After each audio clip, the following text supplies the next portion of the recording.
நீங்கள் பார்த்துக் கொண்டிருப்பது உங்கள் கதிர் டிவி. நம பார்வதி பதையே. தென்னாடுடைய சிவனே போற்றி. காவாய் கனகத்திரளே போற்றி.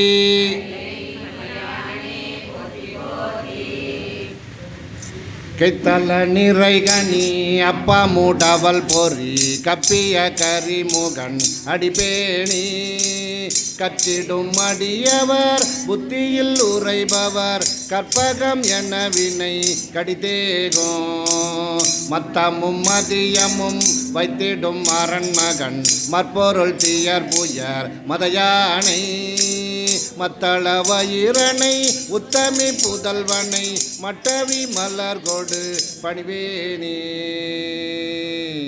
முத்தமிழ் அடைவினை முற்படுகிரிதனில் முற்பட எழுதிய முதல்வோனே அச்சிரம் உரை ரதம் அச்சிவன் உரை ரதம் அச்சிவன் வனமருள் பெருமாளே.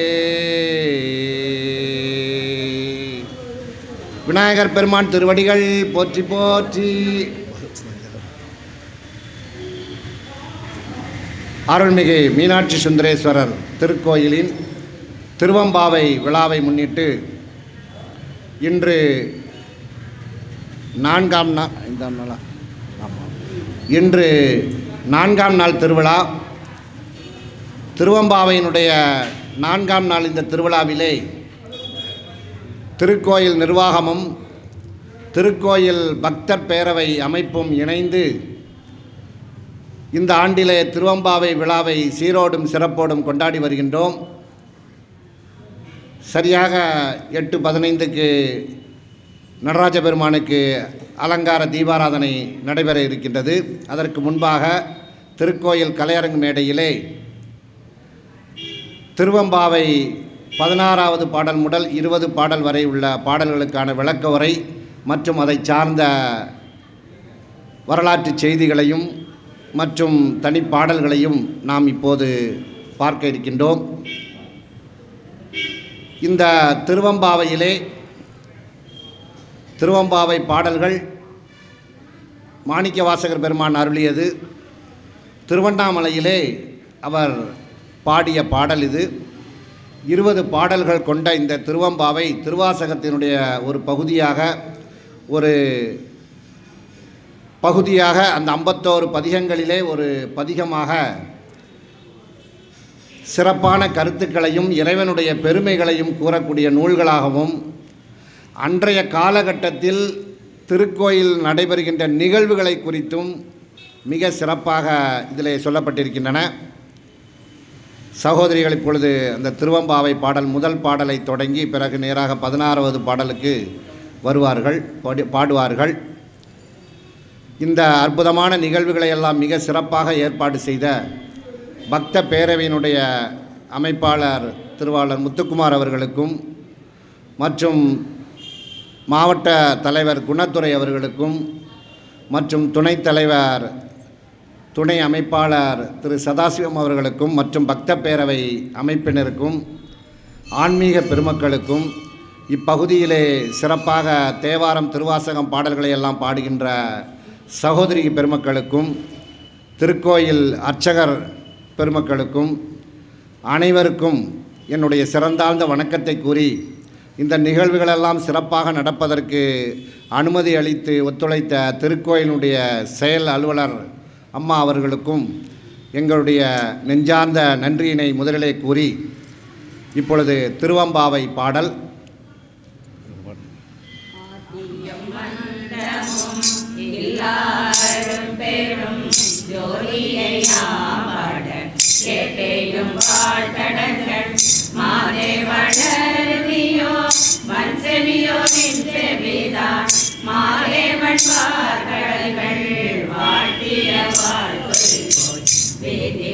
கேட்டலும் விம்மி விம்மி மெய் மறந்து போதரமளியின் மேல்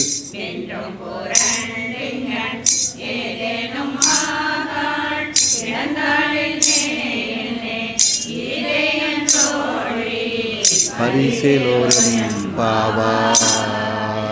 முன்னிக்கடலை சுருக்கி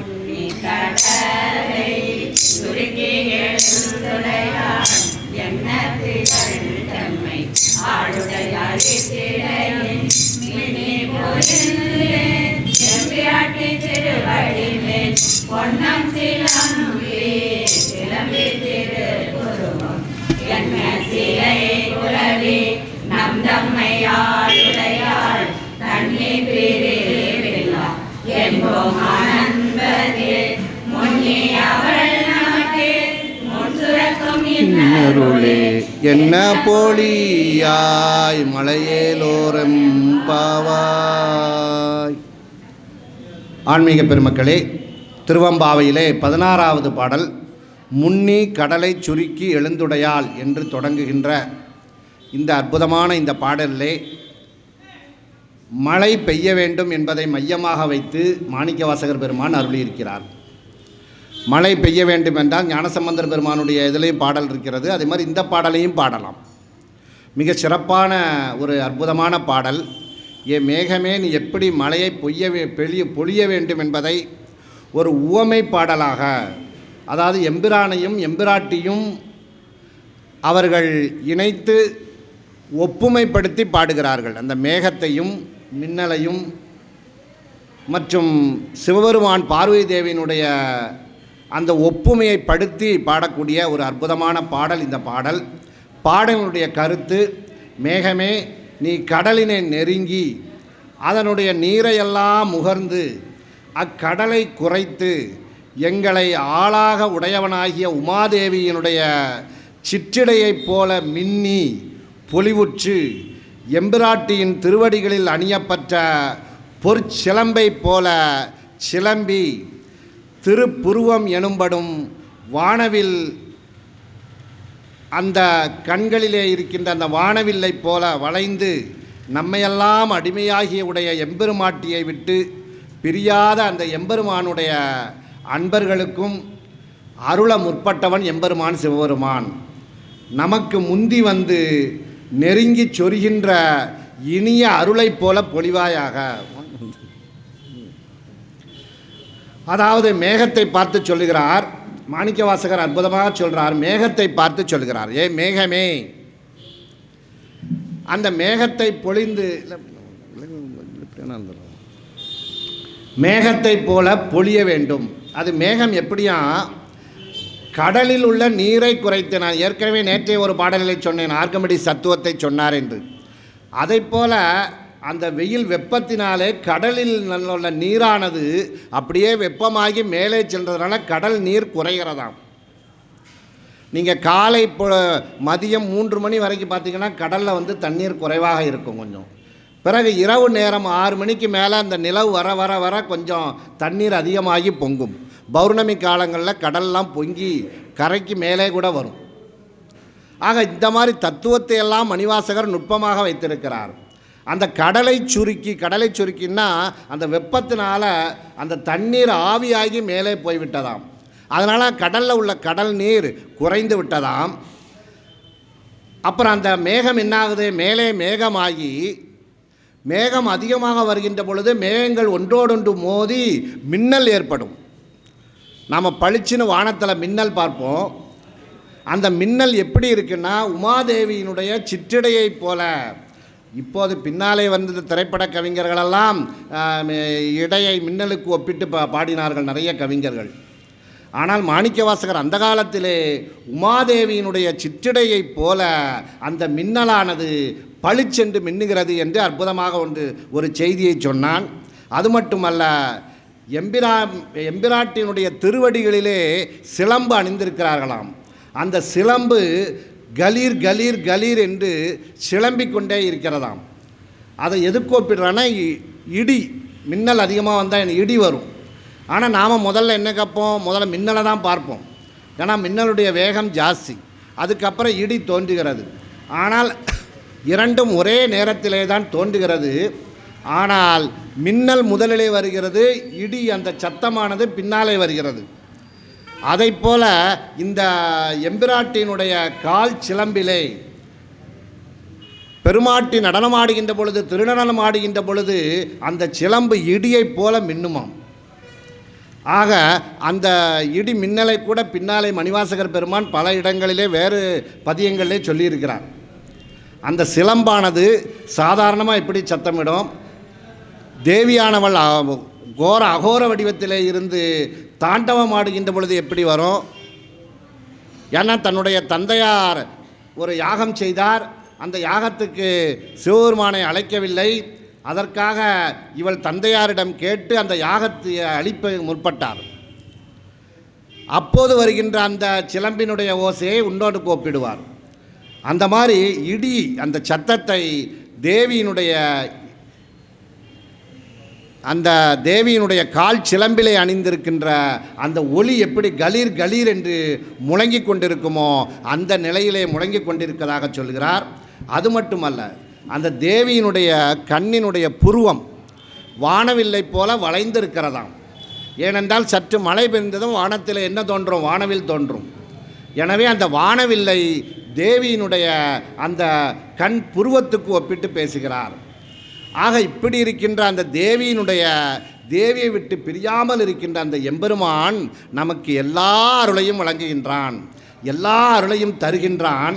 அப்பேற்பட்ட அந்த அருளை தருகின்ற அந்த இறைவனை நாம் இனிய அருளை பெறுவதற்காக நல்ல மழையை பொழிவாயாக.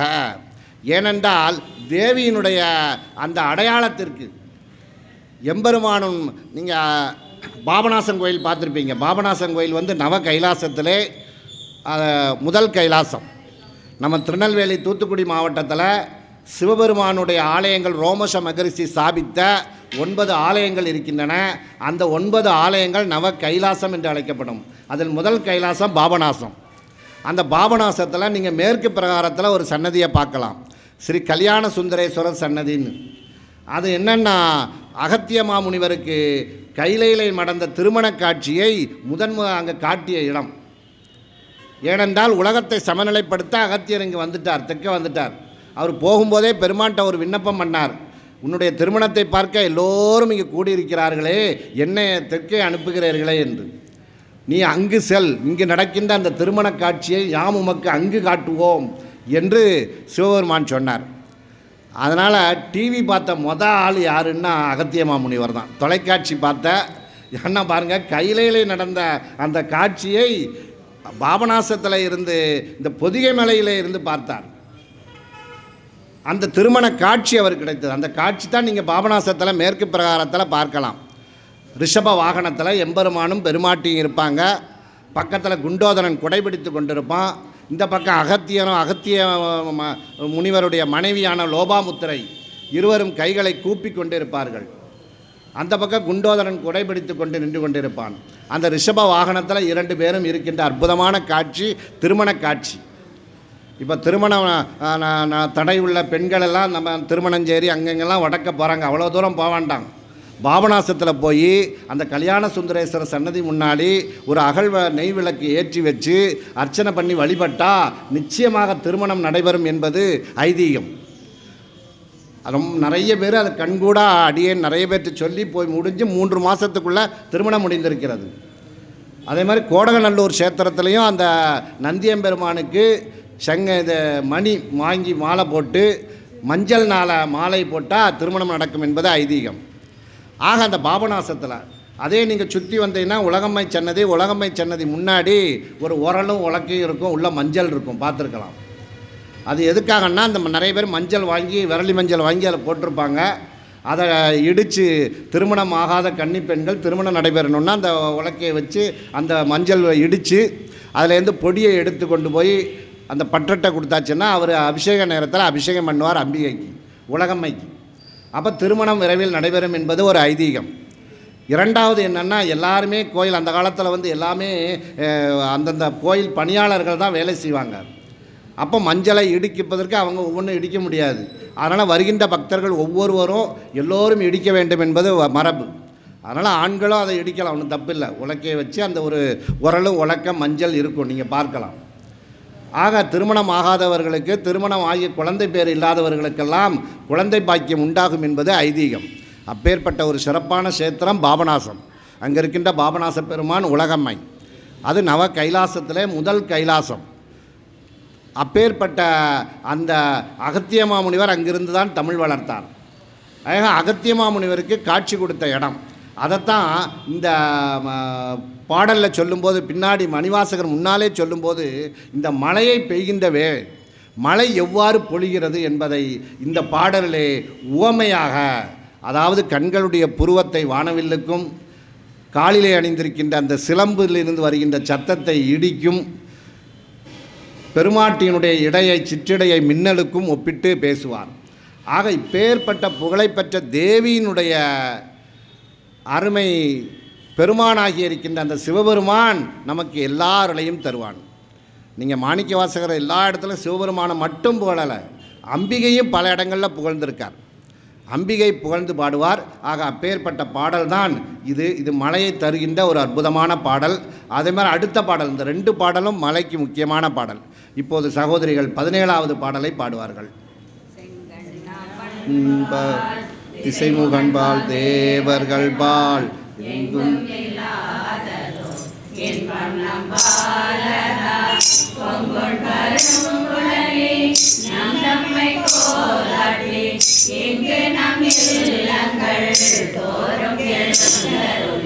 செங்கமல போர்பாதம் தந்தருளும் சேவகனை அங்கள் அரசை அடியோங்கள் காரமுதை நங்கள் பெருமானை பாடி நலம்பிகள பங்கைய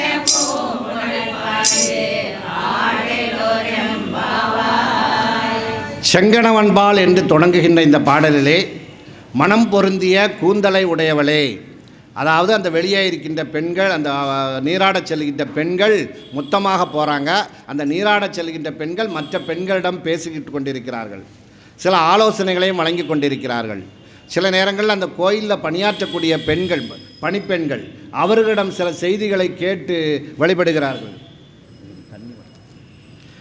ஆக மனம் பொருந்திய கூந்தலை உடையவளே என்று சொல்கிறார்.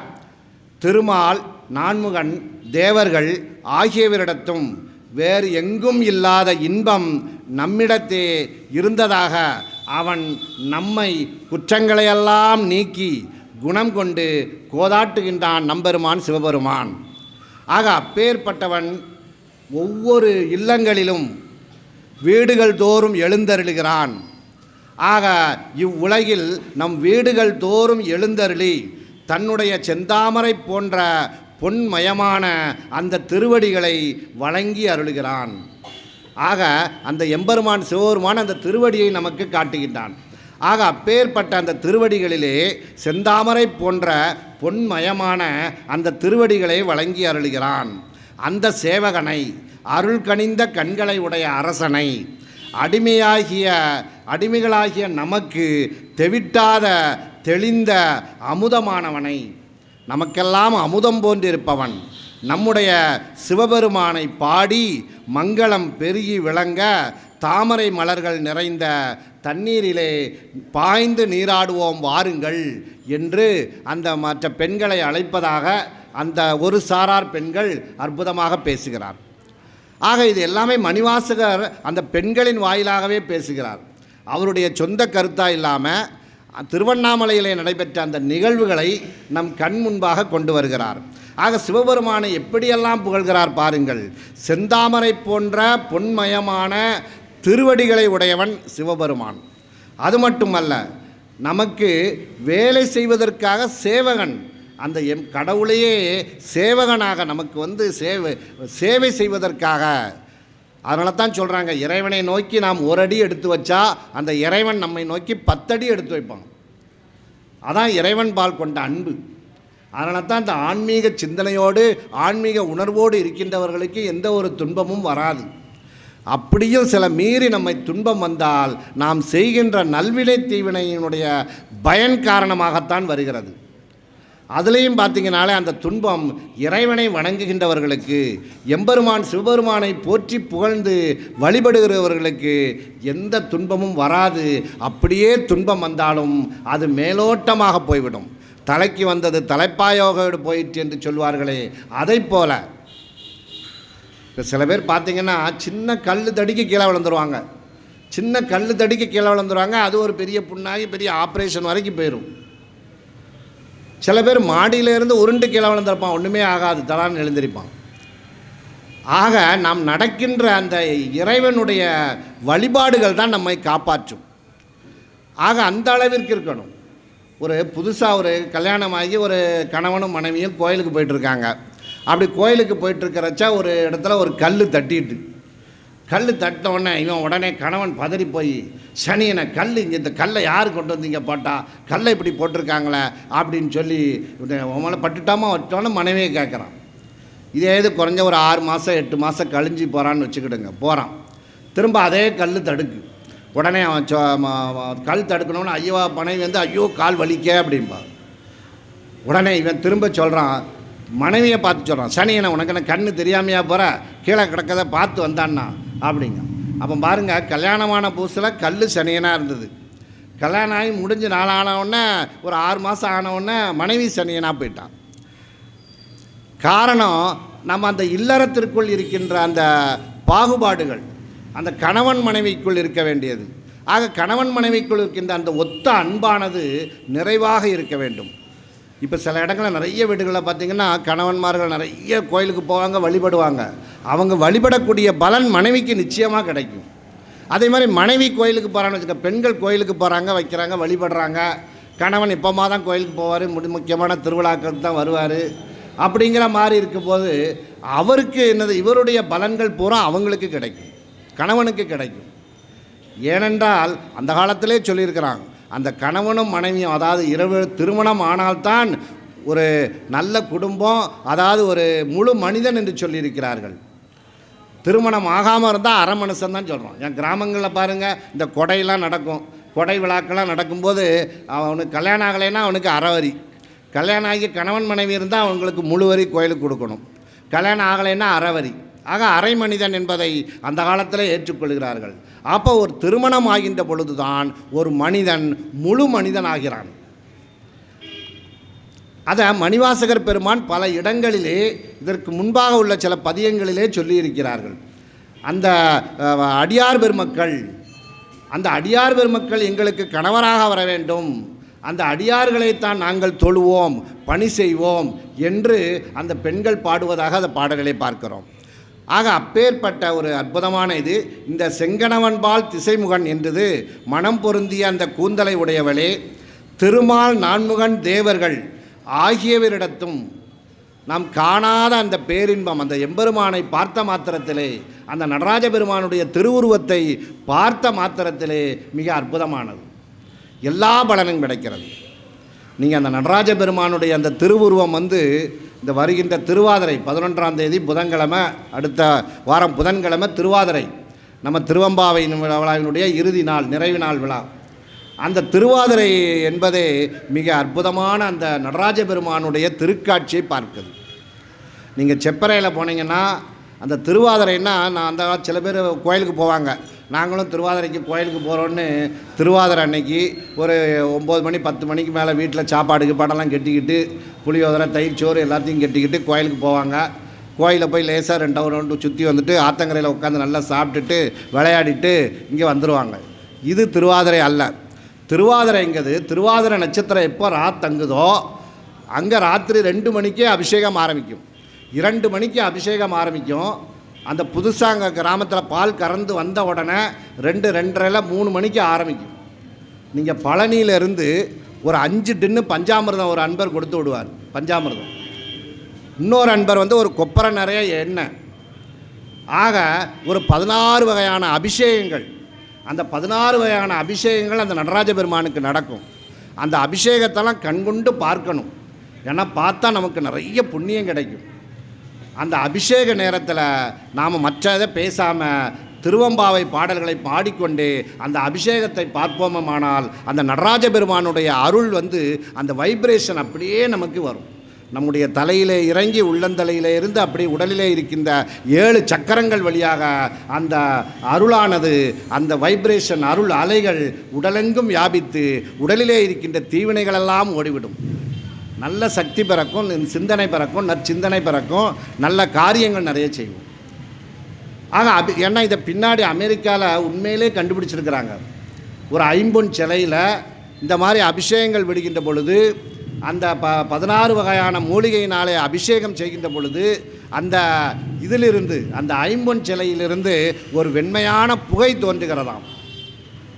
அதை ஃபோட்டோ எடுத்து பார்த்துருக்காங்க, ஃபோட்டோ எடுத்து கண்டுபிடிச்சிருக்கிறாங்க. அதைத்தான் நாம் அருள் அலைகள் வைப்ரேஷன்னு சொல்கிறோம். அப்போ அந்த அருளை பெற வேண்டும் என்றால் அபிஷேக நேரத்தில் பேசவே கூடாது. நீங்கள் பிரதோஷம் அன்னைக்கு பார்த்தீங்கன்னா சுவாமிக்கு சிவபெருமானுக்கு சிவலிங்கத்துக்கு அபிஷேகம் நடந்துக்கிட்டு இருக்கோம். சில பேர் பாடிக்கிட்டு இருப்பாங்க, சில பேர் சகோதரிகள் நல்லா நிறைய பேர் பாடிக்கிட்டு இருப்பாங்க. சில பேர் ஊர்க்கதையெல்லாம் அப்போ தான் பேசிக்கிட்டு இருப்பாங்க. அங்கே அபிஷேகம் ஆகிட்டு இருக்கும். இங்கே ஒருத்தி கேட்பா, இந்த சேலை எங்கே வாங்கினா ஆரம்பிக்கலையா, நான் போகும்போது இல்லையா, இப்போ இப்படி வந்தது அப்படிம்பாங்க. அடுத்தது ஆம்பளையில் அங்கே 2 பேர் பேசிக்கிட்டு இருப்பான், உனக்கு என்ன ப்ரமோஷன் கிடச்சிதாம்மா, அந்த நாசமாக போகிற இருக்க மேனேஜர் இருக்க வரைக்கும் எனக்கு ப்ரமோஷனே கிடைக்காது, அவன் என்றைக்கு வேலையை விட்டு போகிறானோ அன்றைக்கி தான் எனக்கு கிடைக்கும். ஆனால் அங்கே அபிஷேகம் ஆகிட்டுருக்கு. இங்கே தேவையற்ற பேச்சுகளை பேசுவாங்க. அப்படி பேசுகின்ற பொழுது அந்த அருள் அலைகளை நம்மால் பெற முடியாது, அவ்வளோதான். நமக்கு அந்த அருள் கிடைக்காது.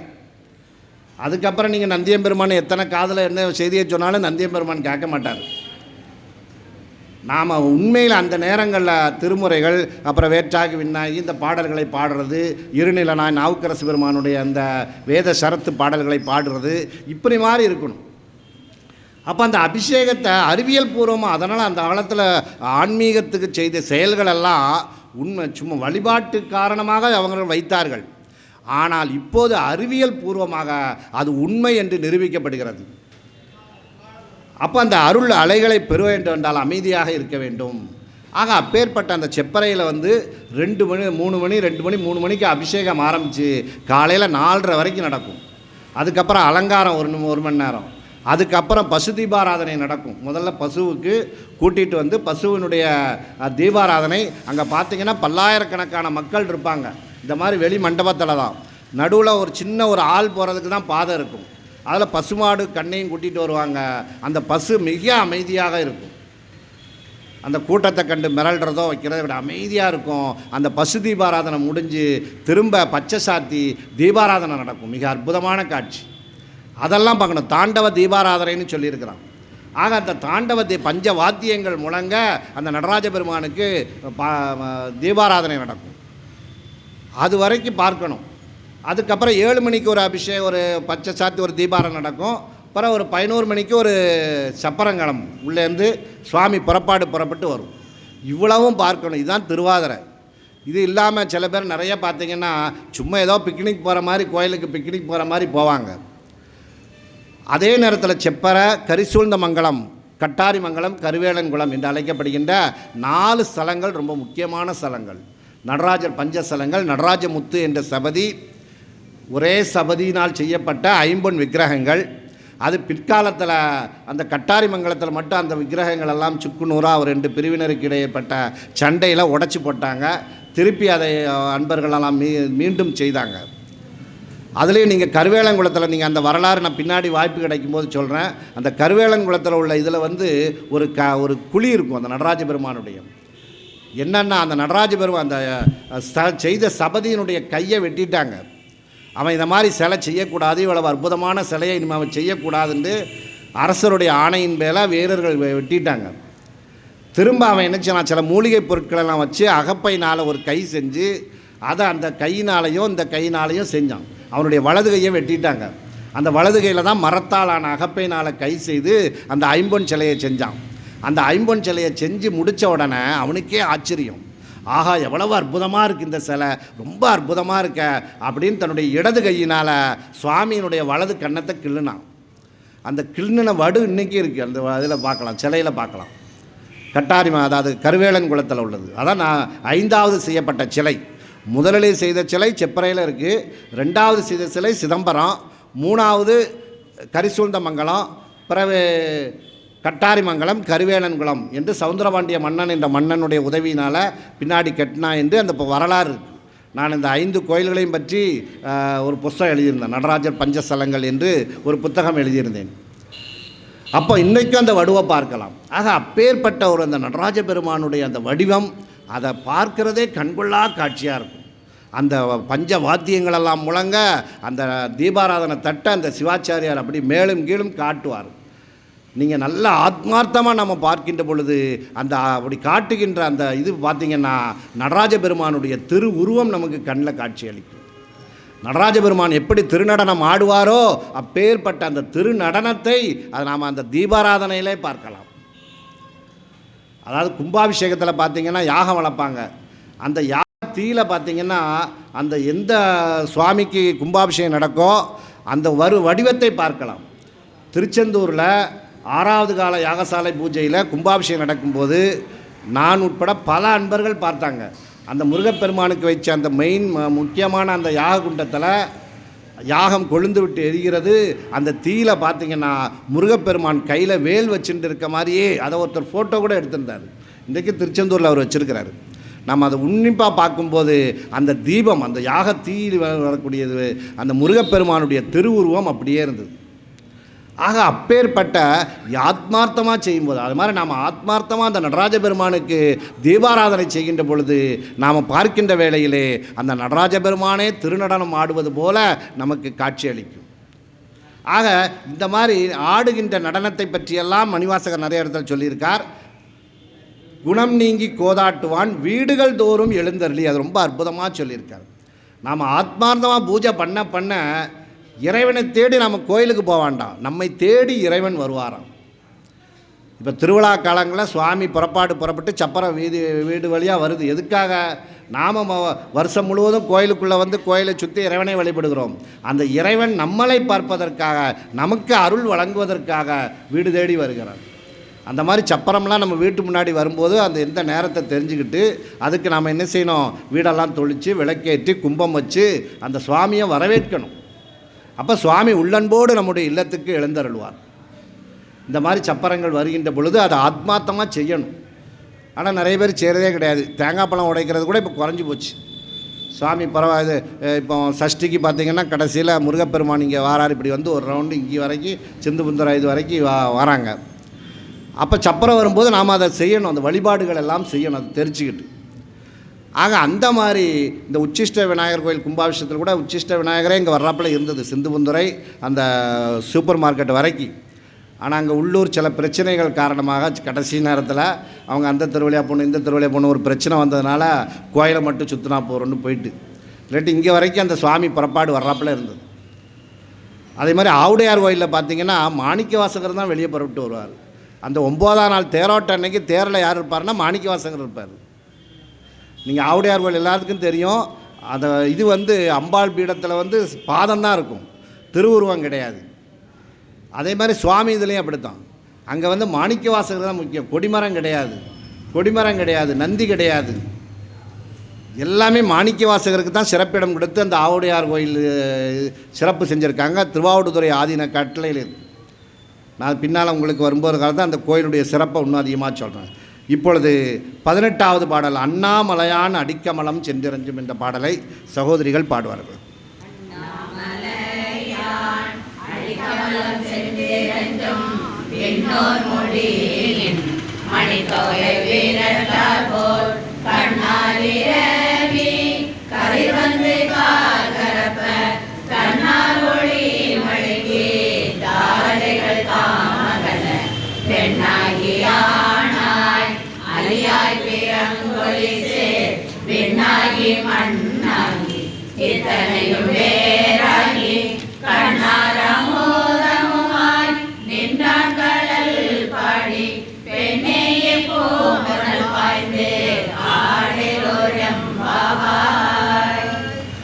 பதினெட்டாவது பாடலிலே திருவண்ணாமலையிலே எம்பெருமான் சிவபெருமான் தீப்பிழம்பாக நின்ற அந்த காட்சியினை மிக அற்புதமாக நமக்கு காட்டுகிறார். அதாவது அந்த நீராடச் செல்லுகின்ற பெண்கள் மற்ற பெண்களிடம் சொல்லுகிறார்கள், பெண்ணே, திருவண்ணாமலையிலே இறைவன் பேரொளி பிழம்பாக நிற்கிறான். ஏன்னா இவங்களுக்கு திருமாலுக்கும் பிரம்மனுக்கும் ஒரு போட்டி வந்தது, இறைவனுடைய திருமுடியையோ அடியையோ யார் பார்ப்பது என்று. அப்படி பார்த்துவிட வேண்டும் என்று அவர்கள் நினைக்கிறார்கள். உடனே எம்பெருமானிடம் விண்ணப்பம் செய்கிறார்கள். உடனே அவர் நான் விஸ்வரூபம் எடுத்து காட்சி அளிக்கிறேன், நீங்கள் வாங்க அப்படின்னு சொல்லி அந்த திருவண்ணாமலையிலே அதல பாதாளத்திலிருந்து ஆகாயம் வரைக்கும் அப்படியே தீப்பிழம்பாக நின்றாராம். உடனே இவர் பிரம்மனானவர் அன்னப்பறவை வடிவெடுத்து மேலே போகிறார், இறைவனுடைய திருமுடியை எப்படியும் பார்த்து விட வேண்டும் என்று. விஷ்ணுவானவர் வராக அவதாரம் எடுத்து பூமியை தோண்டிக் கொண்டே செல்கிறார், திருவடியை பார்த்து விட வேண்டும் என்று. இருவராலும் பார்க்க முடியவில்லை. அப்போது செம்பெருமானுடைய திருமுடியிலிருந்து ஒரு தாளம்பு வந்துக்கிட்டு இருக்கு. உடனே பிரம்மா பார்த்தார், தாளம்புவே நில், நீ எங்கிருந்து வருகிறாய்? நான் இறைவனுடைய திருமுடியிலிருந்து வருகிறேன். சரி, எனக்காக நீ ஒரு பொய் சாட்சி சொல்லணும் அப்படின்னாரு. என்ன சொல்லணும் அப்படின்னா, நான் உன்னுடைய திருமுடியை பார்த்ததா நீ கீழே வந்து பெருமான்கிட்ட சொல்லணுன்னாரு. சரின்ட்டு தாளம்பூ சரின்ட்டு உடனே நேராக கீழே வராங்க. இவர் திருமுடியை பார்த்து விஷ்ணு பெருமான் சொன்னார், என்னால் உன்னுடைய திருவடியை பார்க்க முடியவில்லைன்னு. உடனே பிரம்மன் சொன்னார், இல்லை உங்கள் திருமுடியை பார்த்துட்டா இந்த இருக்குது பக்கத்தில் இருக்க தாளம்பூ தான் சாட்சின்னு. உடனே சிவபெருமானுக்கு தெரிந்து விட்டது இந்த பிரம்மாவும் இந்த தாளம்பூவும் பொய் சொல்கிறது என்று. உடனே ஒரு சாபம் கொடுத்தார், தாளம்பூவே, உலகத்திலே இருக்கிற எல்லா மலர்களையும் அர்ச்சனைக்கு பயன்படுத்துவார்கள், தாளம்பூவே உன்னை மட்டும் பயன்படுத்த மாட்டார்கள், உன்னிடம் கொடிய விஷமுள்ள நாகப்பாம்பு எப்போதும் உன் அருகிலே இருக்கும்னு சாபம் கொடுத்துட்டார். அதனால தான் நம்ம அர்ச்சனைக்கு எல்லா பூவும் தாளம்பூவை பயன்படுத்த மாட்டோம். நீங்கள் அதில் வந்து தாளம்பூ பக்கத்தில் நாகப்பாம்பு எப்பவும் இருக்கும். தாளம்பூவை அதனுடைய வாசனை கருதி பெண்கள் தலையிலே சூடிக்கொள்கிறார்கள், அது ஒன்று தான். மற்ற மலர்களை பயன்படுத்துகிறாங்க, எருக்கம்பூ கூட பயன்படுத்தலாம். எருக்கம் பூ வந்து விநாயகருக்கு ரொம்ப உசிதமான பூ. ஆக எல்லா பூவையும் பயன்படுத்தலாம். நீங்கள் இந்த காகிதப்பூ கூட பயன்படுத்தலாம், காகிதப்பூவை கூட நம்ம பயன்படுத்தலாம். அதேமாதிரி ஒவ்வொரு மலர்களுக்கும் குணம் இருக்குது. அதான் அந்த மலர்கள் வந்து இறைவன்கிட்ட வந்து பேசுமா. அதனால தான் கோயிலுக்கு வரும்போது சும்மா வெறுங்கையை வீசிட்டு வரக்கூடாது. சுவாமிக்கு ஏதாவது ஒரு மாலை, பூ, இல்லை அருகம்புல் ஏதாவது கொண்டு வரணும். இப்போ நீங்கள் பிரதோஷம் அன்னைக்கு நந்தியம்பெருமானுக்கு நிறைய மாலை வாங்கி போடுறீங்க அப்படின்னா, நாம் மாலை வாங்கிட்டு வரும்போதே அந்த மாலைகள் வந்து நம்முடைய இதயத்தில் இருக்கின்ற நம்முடைய மன துயரங்கள், சஞ்சலங்கள், துன்பங்கள் எல்லாத்தையும் அது வாங்கிட்டு நந்தியம்பெருமான்கிட்ட ஒப்படைக்குமா. அதுமாதிரி நந்தியம்பெருமான் பெருமான்கிட்ட ஒப்படைப்பார். நாம் வேண்டவே வேண்டாம், நம்முடைய கஷ்டங்களெல்லாம் அந்த கோயிலுக்கு வந்து. அதனால் மலர்களுக்கு ஒவ்வொன்றும், நீங்கள் வாடாமல்லிக்கு ரொம்ப விசேஷமான குணம் உண்டு. நீங்கள் பெருமாளுக்கு நல்ல வாடாமல்லியை சாத்திட்டு அந்த வாடாமல்லி தனித்தனி பூவாக உதிரி அதை ஒரு கவரில் போட்டு நோயுற்றவர்கள், உடல்நிலை சரியில்லாதவங்க, அவங்க தலைக்கு நல்ல படிச்சுக்கிட்டு இப்போ படுத்தாங்கன்னா நோயினுடைய தாக்கம் கொஞ்சம் கொஞ்சமாக குறையும். அந்த வாடாமல்லிக்கு அவ்வளோ பவர் உண்டு. அதே மாதிரி பூவரசம்பூக்கும் உண்டு. பூவரசம்பூவையும் நீங்கள் என்ன செய்யலாம், இறைவனுக்கு சமர்ப்பணம் பண்ணிவிட்டு அந்த பூவை நாம் வச்சுக்கலாம். இதை வந்து மற்றவர்கள் யாரும் இல்லை, பாண்டிச்சேரியில் இருக்கின்ற ஸ்ரீ அன்னை தான் அந்த மலர்களுடைய குணத்தை பூரா ஜப்பானில் வச்சு கண்டுபிடிச்சாங்க. அதுக்கப்புறம் வெங்கட சுப்பிரமணியன் ஒரு இயக்குனர் வந்தார் கல்வித்துறையில், அவர் அதை ஆய்வு செய்து வெளியிட்டார். ஒவ்வொரு மலர்களுக்கும் குணம் இருக்குது. அது எந்த இறைவனிடம் சாற்றப்படுகிறதோ அந்த இறைவனிடம் பேசுகின்ற வல்லமை உடையது அந்த பூக்களுக்கு. அதனால தான் பூக்களை நாம் சுவாமிக்கு கொடுக்குறோம். ஆனால் இப்போ வந்து கேந்தி பூவில் வந்து நிறைய புழு இருக்கிற காரணத்தினால இந்து சமய அறநிலைத்துறை கோயில்கள் எல்லாம் அந்த கேந்தி சாத்தக்கூடாது, கேந்தி பூ மட்டும் சாத்தப்படாது என்று தடை வச்சிருக்கிறாங்க. மற்ற பூக்கள் எல்லாமே நாம் பயன்படுத்தலாம். அதே மாதிரி குடும்பத்தில் சச்சரவு எது இருக்குன்னா கனகாமரப்பூ. கனகாமரப்பூவை நல்லா கெட்டி விநாயகருக்கோ முருகப்பெருமானுக்கோ சிவபெருமானுக்கோ போட்டு அதில் ஒரு பகுதியை நாங்கள் வீட்டுக்கு கொண்டு போய் வச்சுருந்தா வீட்டில் எந்தவித சகோதரர்கள் சச்சரவு சண்டை ஒன்றும் வராது, அமைதியாக இருக்கும். அதே மாதிரி எருக்கம்பூ வந்து குழந்தைகளுக்கு தைரியத்தை கொடுக்கும். எருக்கம்பூனால் மாலை கட்டி விநாயகர் பெருமானுக்கு போடும் பொழுது அந்த குழந்தையை கூப்பிட்டு வந்து அந்த குழந்தை கையினால் அர்ச்சகத்தை கொடுத்து அதை மாலையை போடும்போது அந்த குழந்தைக்கு நல்ல தைரியம் வரும், பயம் வரக்கூடிய உணர்வு வராது. ஆக இப்படி ஒவ்வொரு மலர்களுக்கும் பல குணங்கள் உண்டு. அதனால தான் நாம் தெய்வங்களுக்கு மலர் மாலைகளை சூடுகிறோம். சிவபெருமான் வந்து அபிஷேக பிரியர், ஆனால் அதே நேரத்தில் பெருமாள் வந்து அலங்கார பிரியர். அவருக்கு அலங்காரம் ஆகிட்டே இருக்கணும். பெரிய பெரிய மாலைகளெல்லாம் போட்டு அவர் அலங்காரமாக இருப்பார். நீங்கள் புரட்டாசி மாதம் திருநாங்கோயிலுக்கு போயிருப்பீங்க, கருட சேவை. மற்ற ஊர்லெலாம் 7-8 மணிக்கு பெருமாள் அப்படியே கோயிலை சுற்றி உள்ளே போயிடுவார். ஆனால் அங்கே திருநாங்கோயிலில் ராத்திரி 1 மணிக்கு தான் சப்பரம் கிளம்பும்.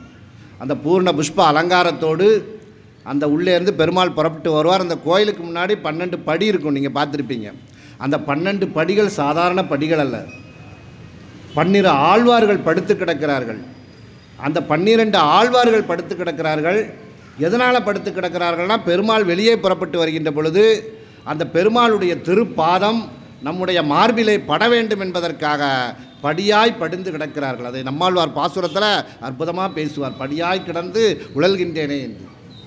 அதனால தான் இன்றைக்கும் பல பெரியவாள்லாம் பார்த்தீங்கன்னா அந்த 12 படியில் ஏறி போகமாட்டான். இந்த சைடில் ஒரு வழி உண்டு, அது வழியாக தான் போவான்.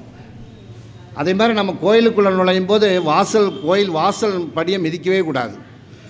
ஏன்னா அந்த காலத்தில் திருக்கோயில்கள் கட்டப்படுகின்ற பொழுது சுவாமிக்கு என்ன கல் எடுக்காங்களோ அதே கல்லை தான் அந்த படிக்கு வைப்பாங்க. ஏன்னா படிக்கு அவ்வளோ விசேஷம். ஏன்னா இறைவனை உள்ளழைக்கிறாங்க. இந்த கும்பாபிஷேக நேரத்தில் பெருமானை உள்ளழைக்கும் போது அந்த வாசல் வழியாக தான் அவர் உள்ளே போகணும். அந்த படி என்பது முக்கியமானது. அதனால தான் இன்றைக்கி நம்ம தாண்டி போவோம். பெரிய படியாக இருந்தால் அதுக்காகத்தான் சில இதில் வந்து பித்தளை இதை போட்டிருப்பாங்க, ரொம்ப தாண்ட முடியாது. பித்தளை போட்டிருந்தால் அதை இது பண்ணிட்டு போகலாம், தாண்டணுங்கிற தேவையில்லை. ஏன்னா அந்த படிக்கல் வந்து இறைவனுக்கு செய்யப்பட்ட அந்த படிக்கல், இறைவன் சிலை என்ன கல்லோ அதை தான் சிற்பி படிக்கு வைப்பான், வாசல் படிக்கு வைப்பான். ஆக அந்த மாதிரி அந்த படிகளுக்கெல்லாம் அவ்வளோ விசேஷம். ஆக 12 ஆழ்வார்கள் படுத்து கிடக்கின்ற காரணத்தினாலே அந்த பெருமாள் வெளியே வருவார். நீங்கள் எல்லாரும் பார்த்தீங்கன்னா கருடை சேவையில் பெருமாளுடைய பாதம் மட்டும் தனியாக வெளியே தெரிகிறாப்புல தான் வச்சுருப்பாங்க. ஏன்னா பெருமாளுடைய திருவடிக்கு அவ்வளோ விசேஷம். அதில் அவர் இறங்கி வருவார். இங்கே கீழே வந்து பல்லாயிரக்கணக்கான மக்கள் இருப்பாங்க. கோபாலா கோவிந்தா, கோபாலா கோவிந்தா என்று விண்ணிதர முழங்குவார்கள். அந்த சுவாமி 12 படி வழியாக இறங்கி கீழே வந்து அப்புறம் பச்சை சாத்தி வெண்கொடை குச்சி தீபாராதனை நடக்கும். அப்புறம் அந்த அக்ரஹாரத்தை மாட வீதியை சுற்றி வந்து பழையபடி 12 படி ஏறி போவார். அதிகாலை 3 மணி ஆயிரும், 3:15 ஆயிரும். அந்த 12 படி வழியாக மேலே ஏறி உள்ளே போவார்.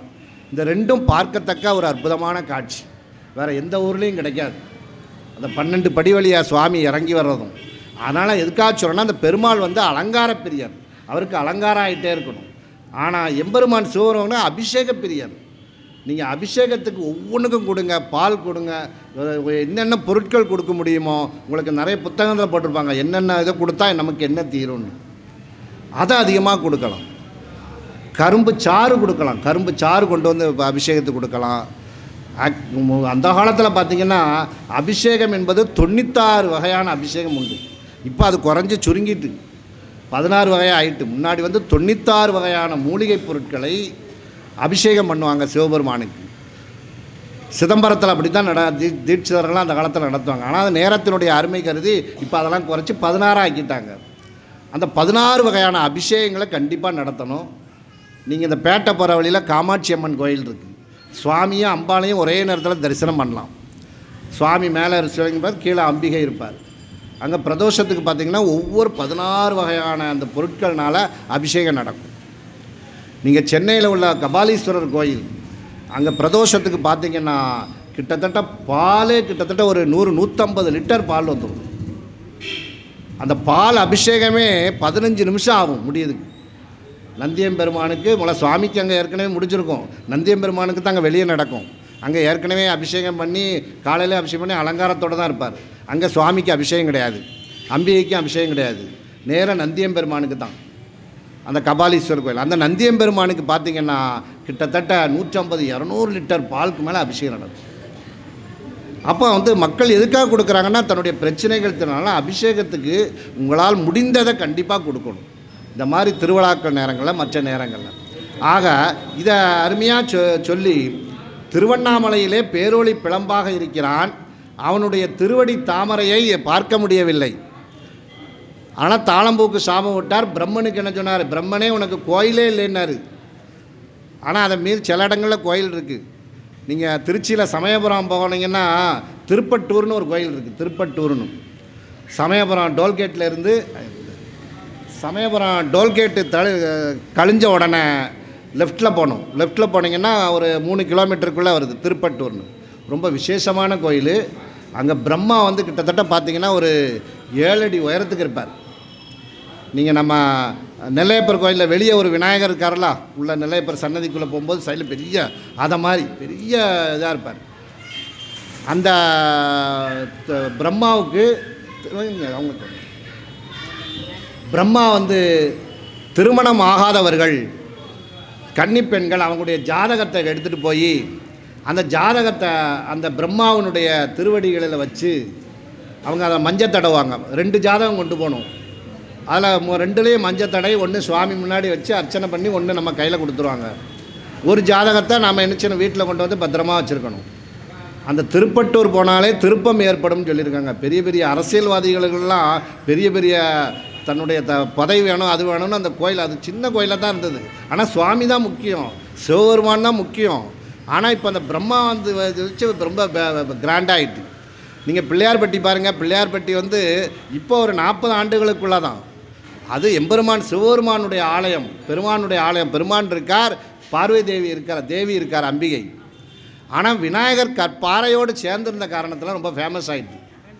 அதில் இந்த வியாபாரிகளெல்லாம் படம் போட்டு வெளியே ஆரம்பித்தாங்க. இப்போ பிள்ளையார்பட்டி ஓஹோன்னுட்டு. அங்கே பிச்சை குருக்கள்னு இருந்தார், அவர் ரொம்ப ஆகம் விதிகள் கும்பாபிஷேகத்தில் ரொம்ப சிறப்பாக இது பண்ணுவாங்க. அவங்களுடைய புண்ணியத்தினால இன்றைக்கி அந்த கோயில் பிள்ளையார்பட்டின்னா விநாயகர் கோயில்ன்றது. ஆனால் விநாயகர் கோயில் தனி கோயில்னால் நம்ம உச்சிஷ்ட விநாயகர் தான், நம்ம திருநெல்வேலி மாவட்டத்தில் இருக்குது.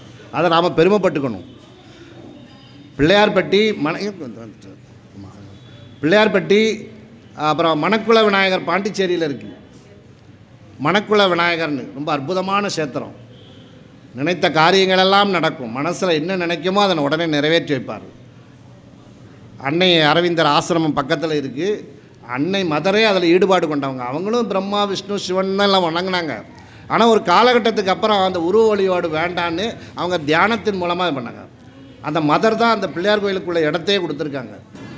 அந்த இடம் முதல்ல காணாது. அப்புறம் ஆசிரம இடம் இந்த பக்கம் ஒரு 20 அடி, இந்த பக்கம் ஒரு 20 அடி, பெரிய இப்போ பெரிய கோயிலாக கட்டியிருக்காங்க, சிறப்பாக இருக்குது. அதே மாதிரி மணக்குள விநாயகர், குறிப்பிட்ட விநாயகர் ஆலயங்கள் இருக்கிறது. அதில் பிள்ளையார்பட்டி. ஆனால் உச்சிஷ்ட விநாயகர், விநாயகருக்குன்னே தனி மூலஸ்தானத்திலே அவர் தான் இருக்கார். அது போக 16 சோடச விநாயகர் இருக்கார். அந்த 16 வகையான இன்பங்களை தருபவர் அந்த 16 வகையான விநாயகர். நமக்கு என்ன வேணுமோ அந்தந்த விநாயகருக்கு நாம் மாலை சாற்றி, அரளி மாலையோ அருகம்புல் மாலையோ சாற்றி வழிபட்டால் அது நிறைவேறும். ஏன்னா உச்சிஷ்ட விநாயகர் வந்து கையில் தேவியை மடியிலே இருத்தி வைத்திருக்கிறார். அதனால் சக்தி வழிபாடும் அதில் சேர்ந்துருது. அப்பேற்பட்ட ஒரு சிறப்பான அந்த விநாயகர் வழிபாடு ரொம்ப தனி கோயில். அந்த மாதிரி இவர் திருவண்ணாமலையில் தீப ஒளியாக இருந்தார். இவங்களால் முடியல. அது பிரம்மாவுக்கு இங்கே இருக்குது. அதே மாதிரி திருவேலி மலையிலையும் உண்டு. திருவேலி மலை இன்னும் 2-3 கோயிலில் பிரம்மாவுக்கு, சரஸ்வதி பிரம்மா சேர்ந்து தஞ்சாவூரில் 2-3 கோயிலில் இருக்குது. ஆனால் அது வந்து சிற்பங்களாக இருந்தது. அதை அவங்க சன்னதியாக ஆக்கிட்டாங்க. பின்னாடி சன்னதியாக ஆக்கி இப்போ பிரம்மனுக்கும் வழிபாடு இருக்குது. ஆக அப்பேற்பட்ட அந்த பிரம்மனால் பார்க்க முடியல.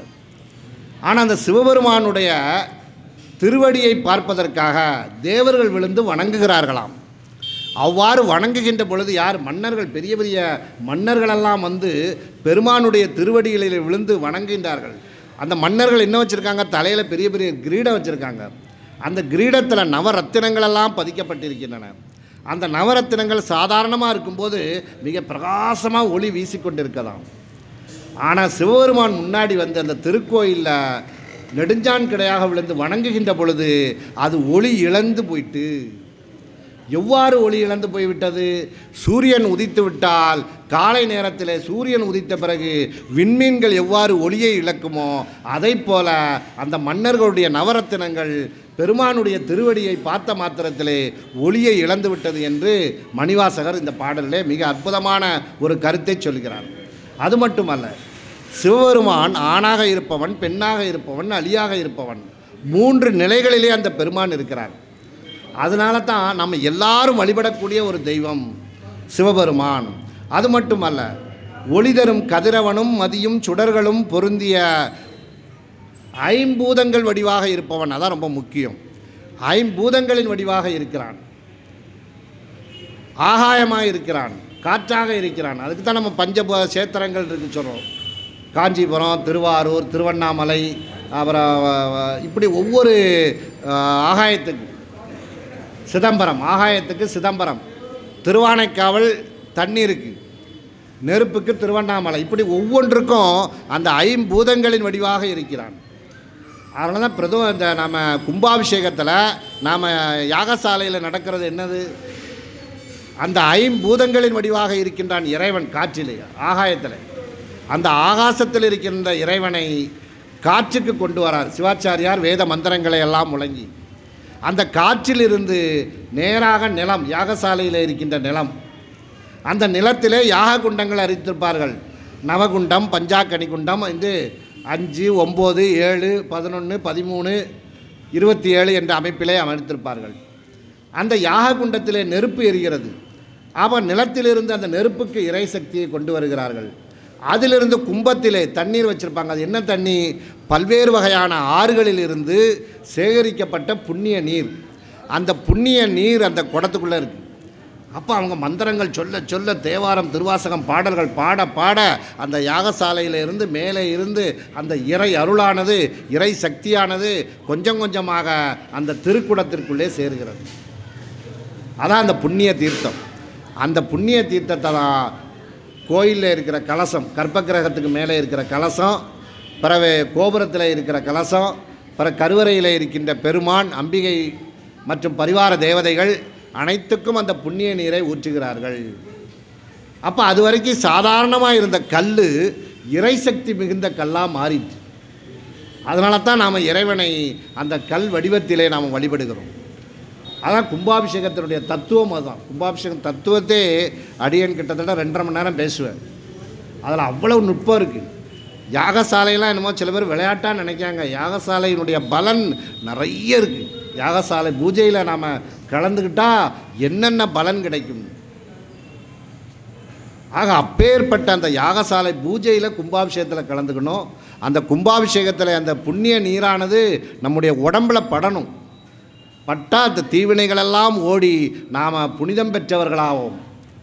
நாம் மனசாலேயோ உள்ளத்தாலோ உடலாலோ எந்த ஒரு தீங்கு செய்திருந்தாலும் ஒரு கும்பாபிஷேகம் நாம் பார்த்தா 48 நாள் கோயிலுக்கு போக வேண்டாம் அப்படின்னு அந்த காலத்தில் அதாவது என்ன அர்த்தம்னா 48 நாட்கள் நாம் திருக்கோயிலுக்கு சென்று கோயிலை சுற்றி வந்தால் என்ன புண்ணியம் கிடைக்குமோ அந்த புண்ணியம் ஒரு கும்பாபிஷேகத்துக்கு கிடைக்கும். ஒரு கும்பாபிஷேகத்தை பார்க்கறதுனாலையும் அந்த இறைவனை வணங்குறதுனாலையும் அந்த புண்ணிய நீர் நம்ம மேலே படுறதுனாலையும் நமக்கு கிடைக்குது. அதனால தான் கும்பாபிஷேகத்தை பார்க்கணும் அப்படின்னு சொல்லி பெருமக்கள் சொல்லியிருக்கிறாங்க. அந்த கும்பாபிஷேகம் அந்த அளவிற்கு இருக்குது. அதனால் 48 நாள் கோயிலுக்கு போக வேண்டான்னு அர்த்தம் இல்லை, தினமும் போகணும், வழிபடணும். ஆனால் அந்த 48 நாள் புண்ணியம் நமக்கு ப்ளஸ்ஸாக கிடைக்கி. ப்ளஸ் அது கிடைக்கும்போது இன்னும் நம்ம புண்ணியம் பெற்றவர்களாகும். ஆக அப்பேற்பட்ட அந்த கதிரவன் ஐம்பூதங்களின் வடிவாக இருப்பவன் என்றெல்லாம் இந்த பாடலிலே சொல்லுகின்றான். அப்பேற்பட்ட புகழுடைய அந்த எம்பெருமானுடைய அந்த திருவடிகளை நாம் தொழுது வணங்குவோம், பாடி வணங்குவோம் என்று இந்த 18வது பாடலிலே சொல்லுகின்றார். இப்பொழுது 19வது பாடல். நம்ம பார்வதீபதையே தென்னாடுடைய சிவனே போற்றி. 19வது பாடல். உங்கையர் பிள்ளை.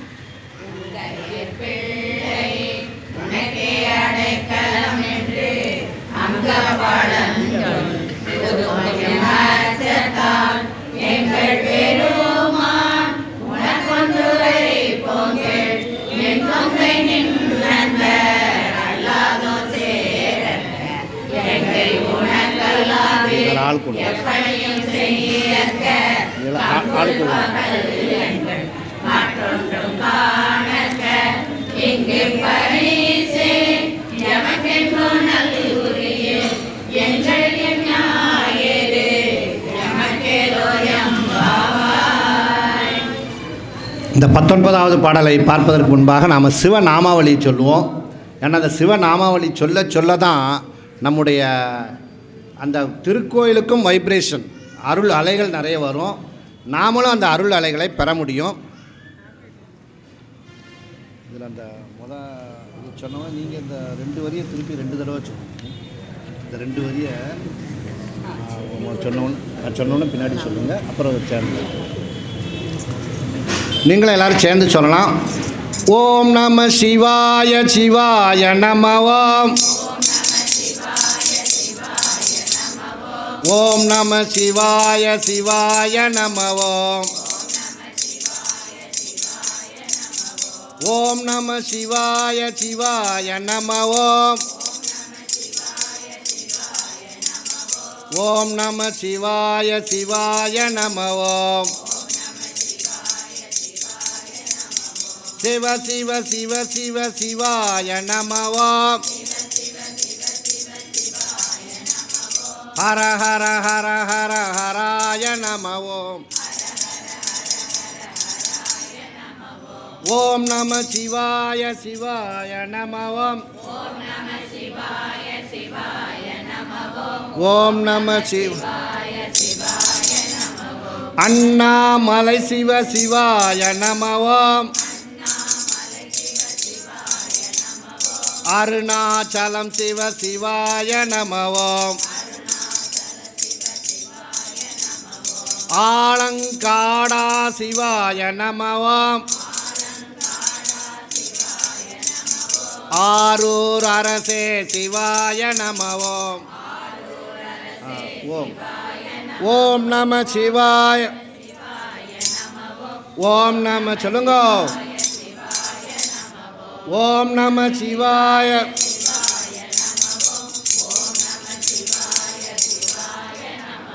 இன்னம்பர் ஈசா சிவாய நம ஓம் இன்றெனக்கு அருள்வாய் சிவாய நம ஓம் ஈங்கோய் மலையாய் சிவாய நம ஓம் இங்கெழுந்து அருள்வாய் சிவாய நம ஓம் சொல்லுங்க ஓம் நம சிவாய நம ஓம் ஓம் நம சிவாய ஓம் நம சிவாய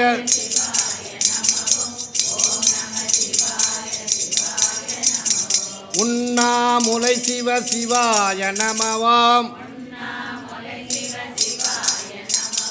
உண்மை பொருளே சிவாய நம ஓம் ஊனம் ஒன்றில்லாய் சிவாய நம ஓம் ஊழி ஏழானை சிவாய நம ஓம் சொல்லுங்க ஓம் நம சிவாய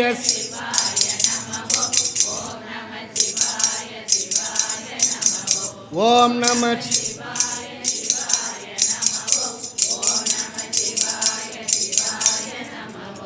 எழுத்தறிநாதரே சிவாய நம ஓம்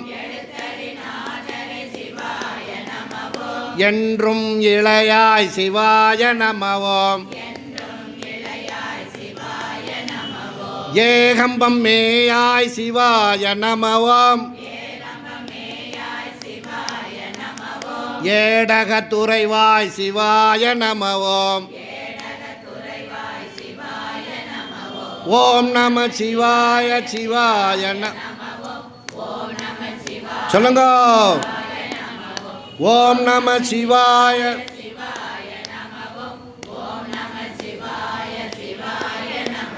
ஐந்தெழுத்து உருவாய் சிவாய நம ஓம் ஐயாறு மேயாய் சிவாய நம ஓம் ஒற்றியூர் உள்ளாய் சிவாய நம ஓம் ஒன் பொருளே சிவாய நம ஓம் ஓம் நம சிவாய சிவாய நம ஓம் ஓம் நம சிவாய சொல்லுங்க ஓம் நம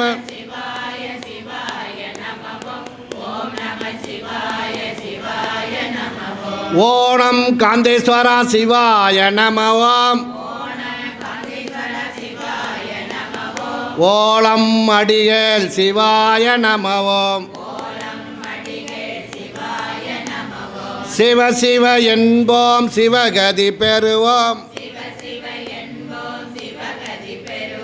சிவ சிவ என்போம் சிவகதி பெறுவோம் ஹர ஹர என்போம் அவன் தாள் பணிவோம் சொல்லுங்க ஓம் நம சிவாய சிவாய நம ஓம் ஓம் நம சிவாய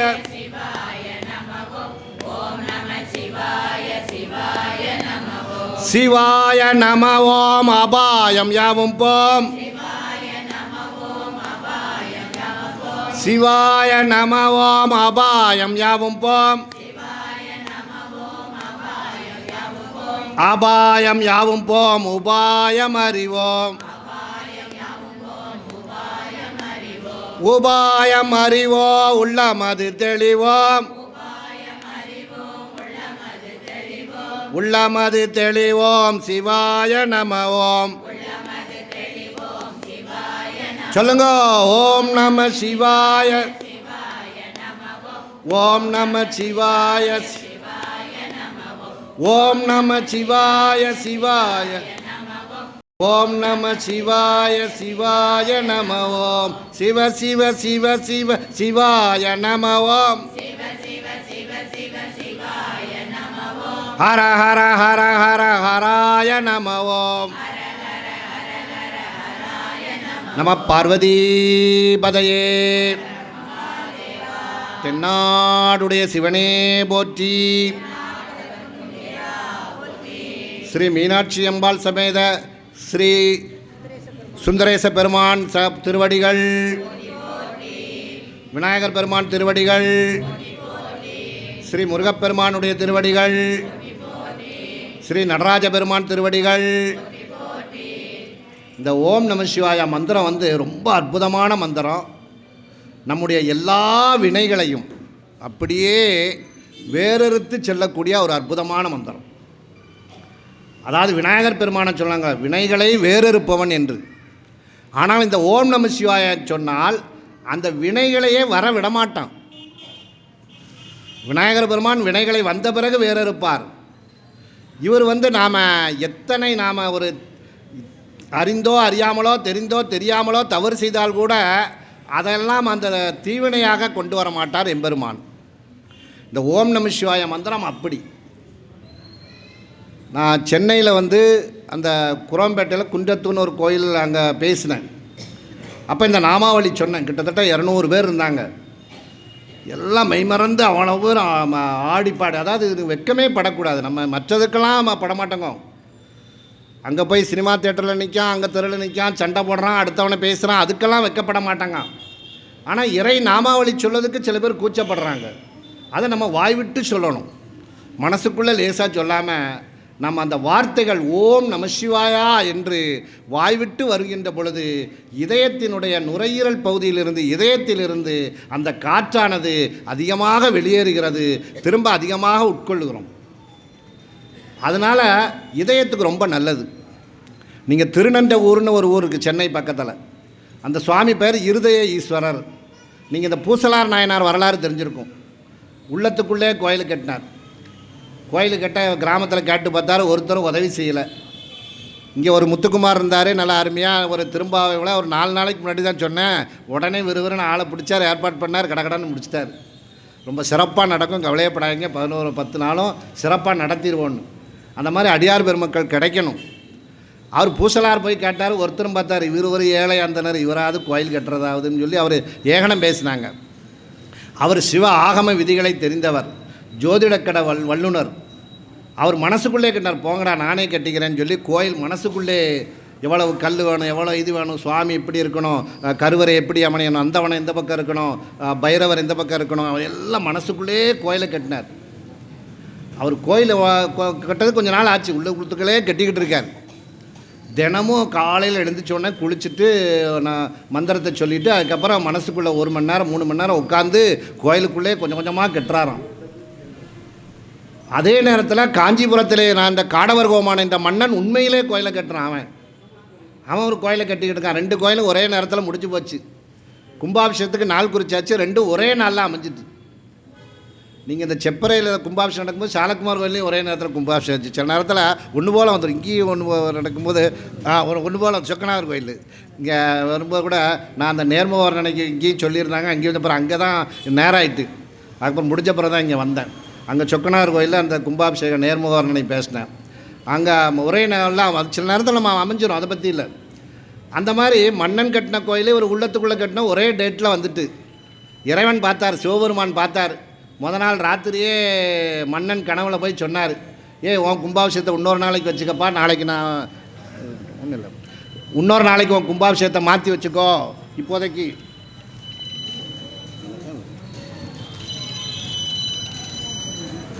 இந்த கும்பாபிஷேகத்தை இன்னொரு நாள் மாற்றி வச்சுக்கோ, இப்போதைக்கு நடத்தாத இந்த கும்பாபிஷேகத்தை.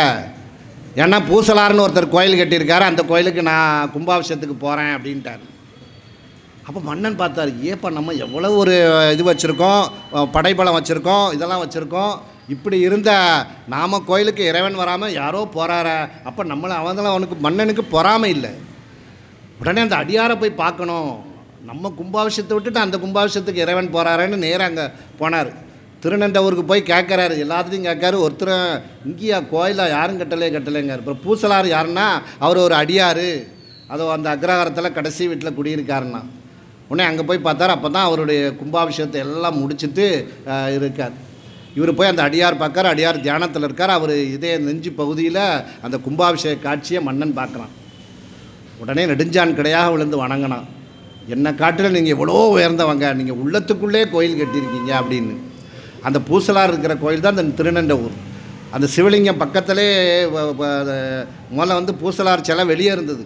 இப்போ ஒரு 5 ஆண்டுகளுக்கு முன்பாக கும்பாபிஷேகம் ஆச்சு. அந்த சிவலிங்கம் பக்கத்திலே பூசலார் சிலையை வச்சுட்டாங்க.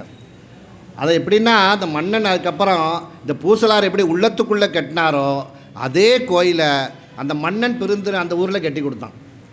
அந்த ஏற்கனவே காஞ்சிபுரத்தில் ஒன்று கட்டிட்டான். ஆனால் பூசலார் என்ன நினச்சாரோ அதை அப்படியே அந்த கோயிலை அங்கே கட்டி கொடுத்தான். அது சுவாமி பேர் இருதய ஈஸ்வரன். அதாவது இருதய நோய் உள்ளவர்கள், ஹார்ட் அட்டாக் இந்த வந்தவங்க, அப்புறம் இது உள்ளவங்க, நீங்கள் சென்னையிலே பெரிய பெரிய மருத்துவர்களெல்லாம் கேட்பாங்க, இது ஆப்ரேஷன் எதுவும் பண்ணணும்னா முதல்ல திருநண்டவூருக்கு போயிட்டு வந்துட்டிங்களா, போயிட்டு வந்து அர்ச்சனை பண்ணிவிட்டு வாங்காம்பாங்க. நான் பெருமைக்கு சொல்லலை, எனக்கு கூட திடீர்னு ஒரு பைபாஸ் சர்ஜரி பண்ணணும்னு வந்துட்டு அந்த கோயிலுடைய அந்த நம்ம சேக்கிலார் பெருமை திருநண்டவர் வந்து வைப்பு ஸ்தலம், பாடல் பெற்ற ஸ்தலம் இல்லை, வைப்பு ஸ்தலம். வைப்பு ஸ்தலத்தில் அந்த அவர் எழுதின பாடல் இருக்குது. அந்த சேக்கிலார் பெருமான் எழுதிய அந்த பாடலை நான் 108 முறை எழுதினேன். ஆப்ரேஷன் முன்னாடி 108 முறை எழுதினேன். ஆப்ரேஷன் முன்னாடி கோயிலுக்கு போனேன். அங்கே என்ன விளக்கு போடணும், 2500 கேட்டாங்க. பேங்கில் போட்டு அதில் வர்ற வட்டியை வச்சு எண்ணெய் ஊற்றுவாங்கன்னு அந்த ரூபாயும் கொடுத்து வந்து ஒரு அர்ச்சனை பண்ணிட்டு வந்தேன். நானே எதிர்பார்க்குற ஒரே வாரத்தில் அப்பல்லோவில் எல்லாம் முடிஞ்சது, மிக எளிமையாக முடிஞ்சுது. நான் என்னுடைய வாழ்க்கையிலே பார்த்து அந்த அளவுக்கு அதுக்கப்புறம் எந்த வித இதுவும் இல்லை. அது மாதிரி பெரிய பெரிய இருதய நோய் உள்ள அந்த கோயிலே எழுதி போட்டிருக்காங்க, இருதய நோய் உள்ளவர்கள் அந்த இறைவனை வழிபட்டு செஞ்சால் அந்த நோயே வராது. சில பேருக்கு வந்து ஆப்ரேஷனே இல்லாமே ஆகிருக்கு, அந்த பெருமானை வணங்கி ஆப்ரேஷன் இல்லாமே வாழ்ந்து கொண்டு இருக்கிறவங்க நிறைய பேர் இருக்கிறாங்க. ஆக அப்பேற்பட்ட அந்த பூசலார் உள்ளத்துக்குள்ளே இருக்கிறார். அதைத்தான் மாணிக்கவாசகர் நிறைய இடத்துல சொல்லுவார். நம்ம உள்ளத்தால் இறைவனை நினைக்கணும், மனசால் நினைக்கணும். உள்ளத்துக்குள்ளே நினச்சா அந்த உள்ளத்துக்குள்ளே குடியிருப்பார் இறைவன். ஆனால் நம்ம ஒரு ஸ்டேஜ் ஆக ஆக இப்போ சில பெரிய பெரிய சித்தர்கள், தியான முனிவர்கள்லாம் பாருங்கள், அதாவது இப்போ நீங்கள் கோயிலில் தீபாரணை ஆகுது, எல்லாம் முண்டி அடிச்சுட்டு ஏறிக்கிட்டு ஒருத்தர் பார்ப்பாங்க, அந்த தீபத்தை தொடர்றதுக்கு ஒருத்தர் தள்ளுமுள்ளு பண்ணிக்கிட்டு இருப்பாங்க. அப்படிலாம் பண்ணணுங்கிற வேண்டாம். நம்ம சுவாமியை ஒரு நொடி, ஒரு 10 நொடி அந்த சுவாமி அலங்காரம் பண்ணியிருக்கத ரொம்ப அற்புதமாக அன்றைக்கி பார்த்திங்கன்னா வருஷப்பிறப்பு அன்னைக்கு நம்ம இங்கே முரளிதரன் பட்டர் வந்து அற்புதமாக அலங்காரம் பண்ணியிருந்தார். பஞ்சலிங்கம் வச்சுருந்தார். பஞ்சலிங்க தரிசனம் ரொம்ப விசேஷம். 5 லிங்கத்தை ஒரே நேரத்தில் தரிசனம் பண்ணுறது விசேஷம். அது சில கோயில்களில் தான் கிடைக்கும். அதை அன்றைக்கி அற்புதமாக அலங்காரம் பண்ணியிருந்தார். அதை நீங்கள் பார்த்துருப்பீங்க. அந்த மாதிரி அந்த அலங்கார ஸ்வரூபத்தை ஒரு 10 நொடி பார்த்துட்டு கோயில் பக்கம் எங்கேயாவது ஒரு தூண் ஓரமாக உட்காந்துக்கிட்டு நம்ம மனசால் நினச்சாலே போதும். தேவார திருவாசக பாடலை பாடினா சொன்னோம், அந்த தீபத்தெல்லாம் தொட்டு வணங்கணும். இப்போ கூட எல்லாம் அந்த சூடம்லாம் குறைச்சிட்டாங்க. சூடம்லாம் கிடையாது, நெய் விளக்கு தீபம் தான் இந்த பல கோயில்களில். ஒரு சில கோயில்களில் தான் ஒன்று அந்த சூடம்லாம் வச்சுட்ருக்குறாங்க. ஏன்னா அது வந்து கெமிக்கல்ஸ் எல்லாம் இருக்குது அப்படின்னு. ஆக அதனால் நம்ம அந்த தீபம் அதை இறைவனை பார்த்தாலே போகிறோம். அந்த கண்கள்னாலே இறைவன் நமக்கு எல்லா அருளையும் வழங்குவான்னு அருள் வரும். அந்த கோயிலில் ஒரு ஓரத்தில் இருந்துக்கிட்டு நம்ம பாட்டில் தேவாரமோ திருவாசகமோ ஏதோ ஒரு பாடலை பாடிக்கொண்டு நாம் கோயிலை வலம் வந்தாலே போகிறோம். இறைவனுடைய அருள் கடாட்சம் கிடைக்கும். ஏன்னா உள்ளத்துக்குள்ளே இறைவன் இருக்கார். ஆனால் நம்ம தேடி போக வேண்டாம். அந்த காலத்தில் முனிவர்கள்லாம் அப்படி தான், பெரிய பெரிய ரிஷிகள் முனிவர்கள் எல்லாமே ராவணன் வந்து கோயிலுக்கே போவான், வெளியே தேடிப்பான். சிவபூஜையிலே வல்லவன், மிகப்பெரிய ஒரு சிவபூஜையில் சிறப்பானவன். அவன் சிவலிங்க பூஜை முடிஞ்சு தன்னுடைய உள்ளத்துக்குள்ளே இறைவனை கொண்டு வருவான். அப்பேற்பட்ட சக்தி படைத்தவன் அவன். ஒரு பெரிய பெண்ணினுடைய இது மாற்றால் மனைவி விரும்பினாலும் கூட சிவபூஜையில் ரொம்ப கெட்டிக்காரன். ஆக இந்த மாதிரி உள்ளத்திற்குள்ளே இருக்குது. இது என்னென்னா அந்த காலத்தில் சொல்லுவாங்க, உங்கையிற் பிள்ளை உனக்கே அடைக்கலம் என்று. இந்த 19வது பாட்டில் அவர் மாணிக்கவாசகர் சொல்கிறார், உங்கையிற் பிள்ளை உனக்கே அடைக்கலம் என்று. அதாவது சிவபெருமானை நாம் வணங்கிட்டா எல்லாம் அவருடைய பிள்ளைகள். நாம் அவர்கிட்ட அடைக்கலம் ஆகிட்டோம். இது பழங்காலமாக ரொம்ப காலமாக சொல்லிட்டு வந்தது. ஆனால் அப்பேற்பட்ட சொல்லிட்டு வந்த அந்த இதை அவ்வளவு நிறைவாக அந்த சொல்லானது பழமையாக போய்விடுமோ என்று மாணிக்கவாசகர் அச்சப்படுறாராம். எங்கள் பெருமானே, உங்கள் கையில் உள்ள பிள்ளை உனக்கே அடைக்கலம் என்ற சொல் மிக பழமையானது. அந்த சொல்லை மீண்டும் மீண்டும் புதுப்பித்து சொல்ல வேண்டும் என்ற தேவையில்லை என்று சொல்கிறார். நாங்கள் பெருமானை வணங்கினாலே போகிறோம், அந்த பெருமான் நமக்கு பிள்ளைதான் என்று சொல்கிறார். அதனை கேட்டு அருள் செய். இந்த பாட்டில், இந்த 18வது பாட்டில், ஏற்கனவே 9வது பாட்டில் மாணிக்கவாசகர் சொன்னார். மாணிக்கவாசகர் அந்த பெண்களின் வாயிலாக, அந்த கன்னி பெண்கள் அடியார்கள், இப்போ சிவபெருமானை வணங்குகின்ற அடியார்கள் தான் எங்களுக்கு கணவராக வர வேண்டும், நாங்களுக்கு அவர்களுக்கு அடிமையாவோம், தொண்டு செய்வோம், பணி செய்வோம் என்று 9வது பாட்டில் சொன்ன அந்த மாணிக்கவாசகர் மீண்டும் அதே கருத்தை 18வது பாட்டில் சொல்கிறார். எங்களுடைய தோள்கள் அடியார்களுடைய கணவராக வருகின்ற அந்த அவர்களை தழுவுமே தவிர வேறு யாரையும் தழுவாது. ஆக இறை நம்பிக்கை உள்ள, இறை வழிபாடு உள்ள அடியார் பெருமக்கள் தான் எங்களுக்கு கணவராக வர வேண்டும் என்று அந்த காலத்திலே அந்த பெண்கள் இறைவனிடம் கேட்டு கேட்டு போராடி இருக்கிறார்களாம். அது மட்டுமல்ல, எங்கள் கைகள் வேறு யாரையும் தொழமாட்டோம், வேறு தேவர்களை தொழமாட்டோம், பெருமானே உன்னை மட்டும்தான் நாங்கள் வணங்குவோம், வேறு தேவர்களை நாங்கள் வணங்க மாட்டோம், வேறொன்றையும் இரவும் பகலும் எங்களுக்கு இருக்கின்ற அந்த மற்ற நேரங்களிலே இரவும் பகல் எல்லா நேரத்திலையும் உன்னை வணங்குகின்றோம், எங்களுடைய கண்கள் உம்மை தவிர வேறு எதையும் காணாது ஒழிய வேண்டும் மாணிக்கவாசகர் சொல்கிறார். அது மட்டுமல்ல, எங்கள் தலைவனாகிய நீ எங்களுக்கு இந்த வண்ணம் இங்கு அருள் புரிந்தாயானால். கடைசியில் ஒரு கேள்வி அந்த பெண்கள் போடுறாங்க, கதிரவன் எந்த திசையில் உதித்தால் என்ன, மேற்கே உதித்தால் என்ன, கிழக்கே உதித்தால் என்ன, நாங்கள் அதை பற்றி கவலையே படமாட்டோம். சில நேரத்தில் சிலர் சொல்லுவாங்க, ராம ஆண்டா என்ன, ராவண ஆண்டா என்ன, எங்களுக்கு எங்கள் காரியம்தான் முக்கியம், நடக்கா இல்லையா அப்படின்னு சொல்லுவாங்க. அந்த மாதிரி இந்த பெண்கள் சொல்கிறாங்க, பெருமானே அப்பேற்பட்ட கணவரை எங்களுக்கு, அடியார்களை எங்களுக்கு கணவராக கொடுங்கள், நாங்கள் உம்மை மட்டும்தான் வணங்குவோம், எங்களுடைய கண்கள் இரவும் பகலும் உண்மையே பார்த்து கொண்டிருக்கும், அது மட்டுமல்ல இந்த வண்ணம் நீ எங்களுக்கு அருள் புரிவாயானால். விண்ணப்பம் பண்ணுறாங்க, சிவபெருமான்கிட்ட விண்ணப்பம் செய்தல். ஆக பெருமானே, அவ்வாறு நீங்கள் அருள் புரிந்தாயானால் கதிரவன் எந்த திசையில் உதித்தால் என்ன, கிழக்கே உதித்தால் என்ன, மேற்கே உதித்தால் என்ன, எங்களுக்கு ஒரு குறையும் கிடையாது என்று இந்த 19வது பாடலை சொல்லுகிறார். கடைசியாக அந்த திருவம்பாவினுடைய 20வது பாடல் சகோதரி அவர்கள், போற்றி அருளுக நின் ஆதியாம் பாதமலர்.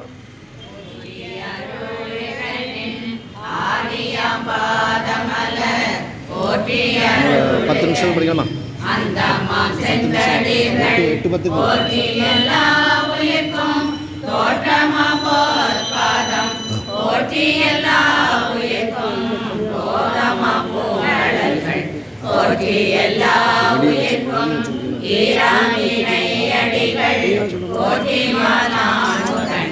காணாத புண்டரீகம் போற்றியமுய்ய ஆட்கொண்டருளும் பொன்மலர்கள் போற்றியமார்களினே ஆடலோர் எம்பாவாய்.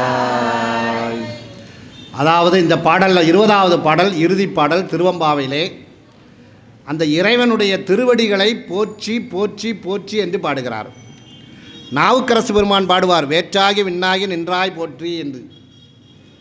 அதில் 108 போற்றிகள் வரும். நேற்றும் சொன்னேன், இன்றைக்கும் சொல்கிறேன். அதனால் பெண்கள் குறிப்பாக காலையிலே விளக்கு ஏற்றிய உடனே, அதுவும் குறிப்பாக செவ்வாய் வெள்ளி காலையிலே விளக்கேற்றணும். மற்ற நேரத்தில் காலையில் மாலை நேரத்தில் கண்டிப்பாக ஏற்றணும்.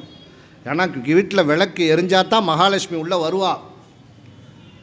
மகாலட்சுமி வரணும், செல்வம் நிறையணும், குபேரன் நமக்கு எல்லா உதவியும் செய்யணும் அப்படின்னா, ஏன்னா அந்த பெருமாளே குபேரன்ட்ட தான் கடை வாங்கினார். ஆனால் அந்த குபேரனுக்கு நிதியை கொடுத்தது யாருன்னா பார்வதி தேவி தான். அவன் நிதியெல்லாம் தொலைச்சி சாபத்தினால தொலைச்ச நேரத்தில் எல்லா செல்வத்தையும் 9 நிதிகளையும் வழங்கியவன் எம்பெருமாட்டி.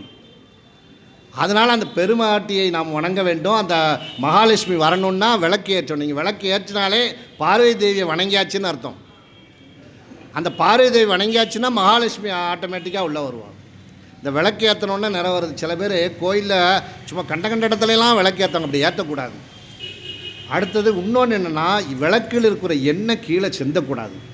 அது சிந்துனா பாவம்னு அந்த ஒரு புலவர் சொல்லியிருக்காரு. நான் அந்த பாடல் எனக்கு கிடைக்கல, நாளைக்கு கொண்டு வந்து சொல்கிறேன்.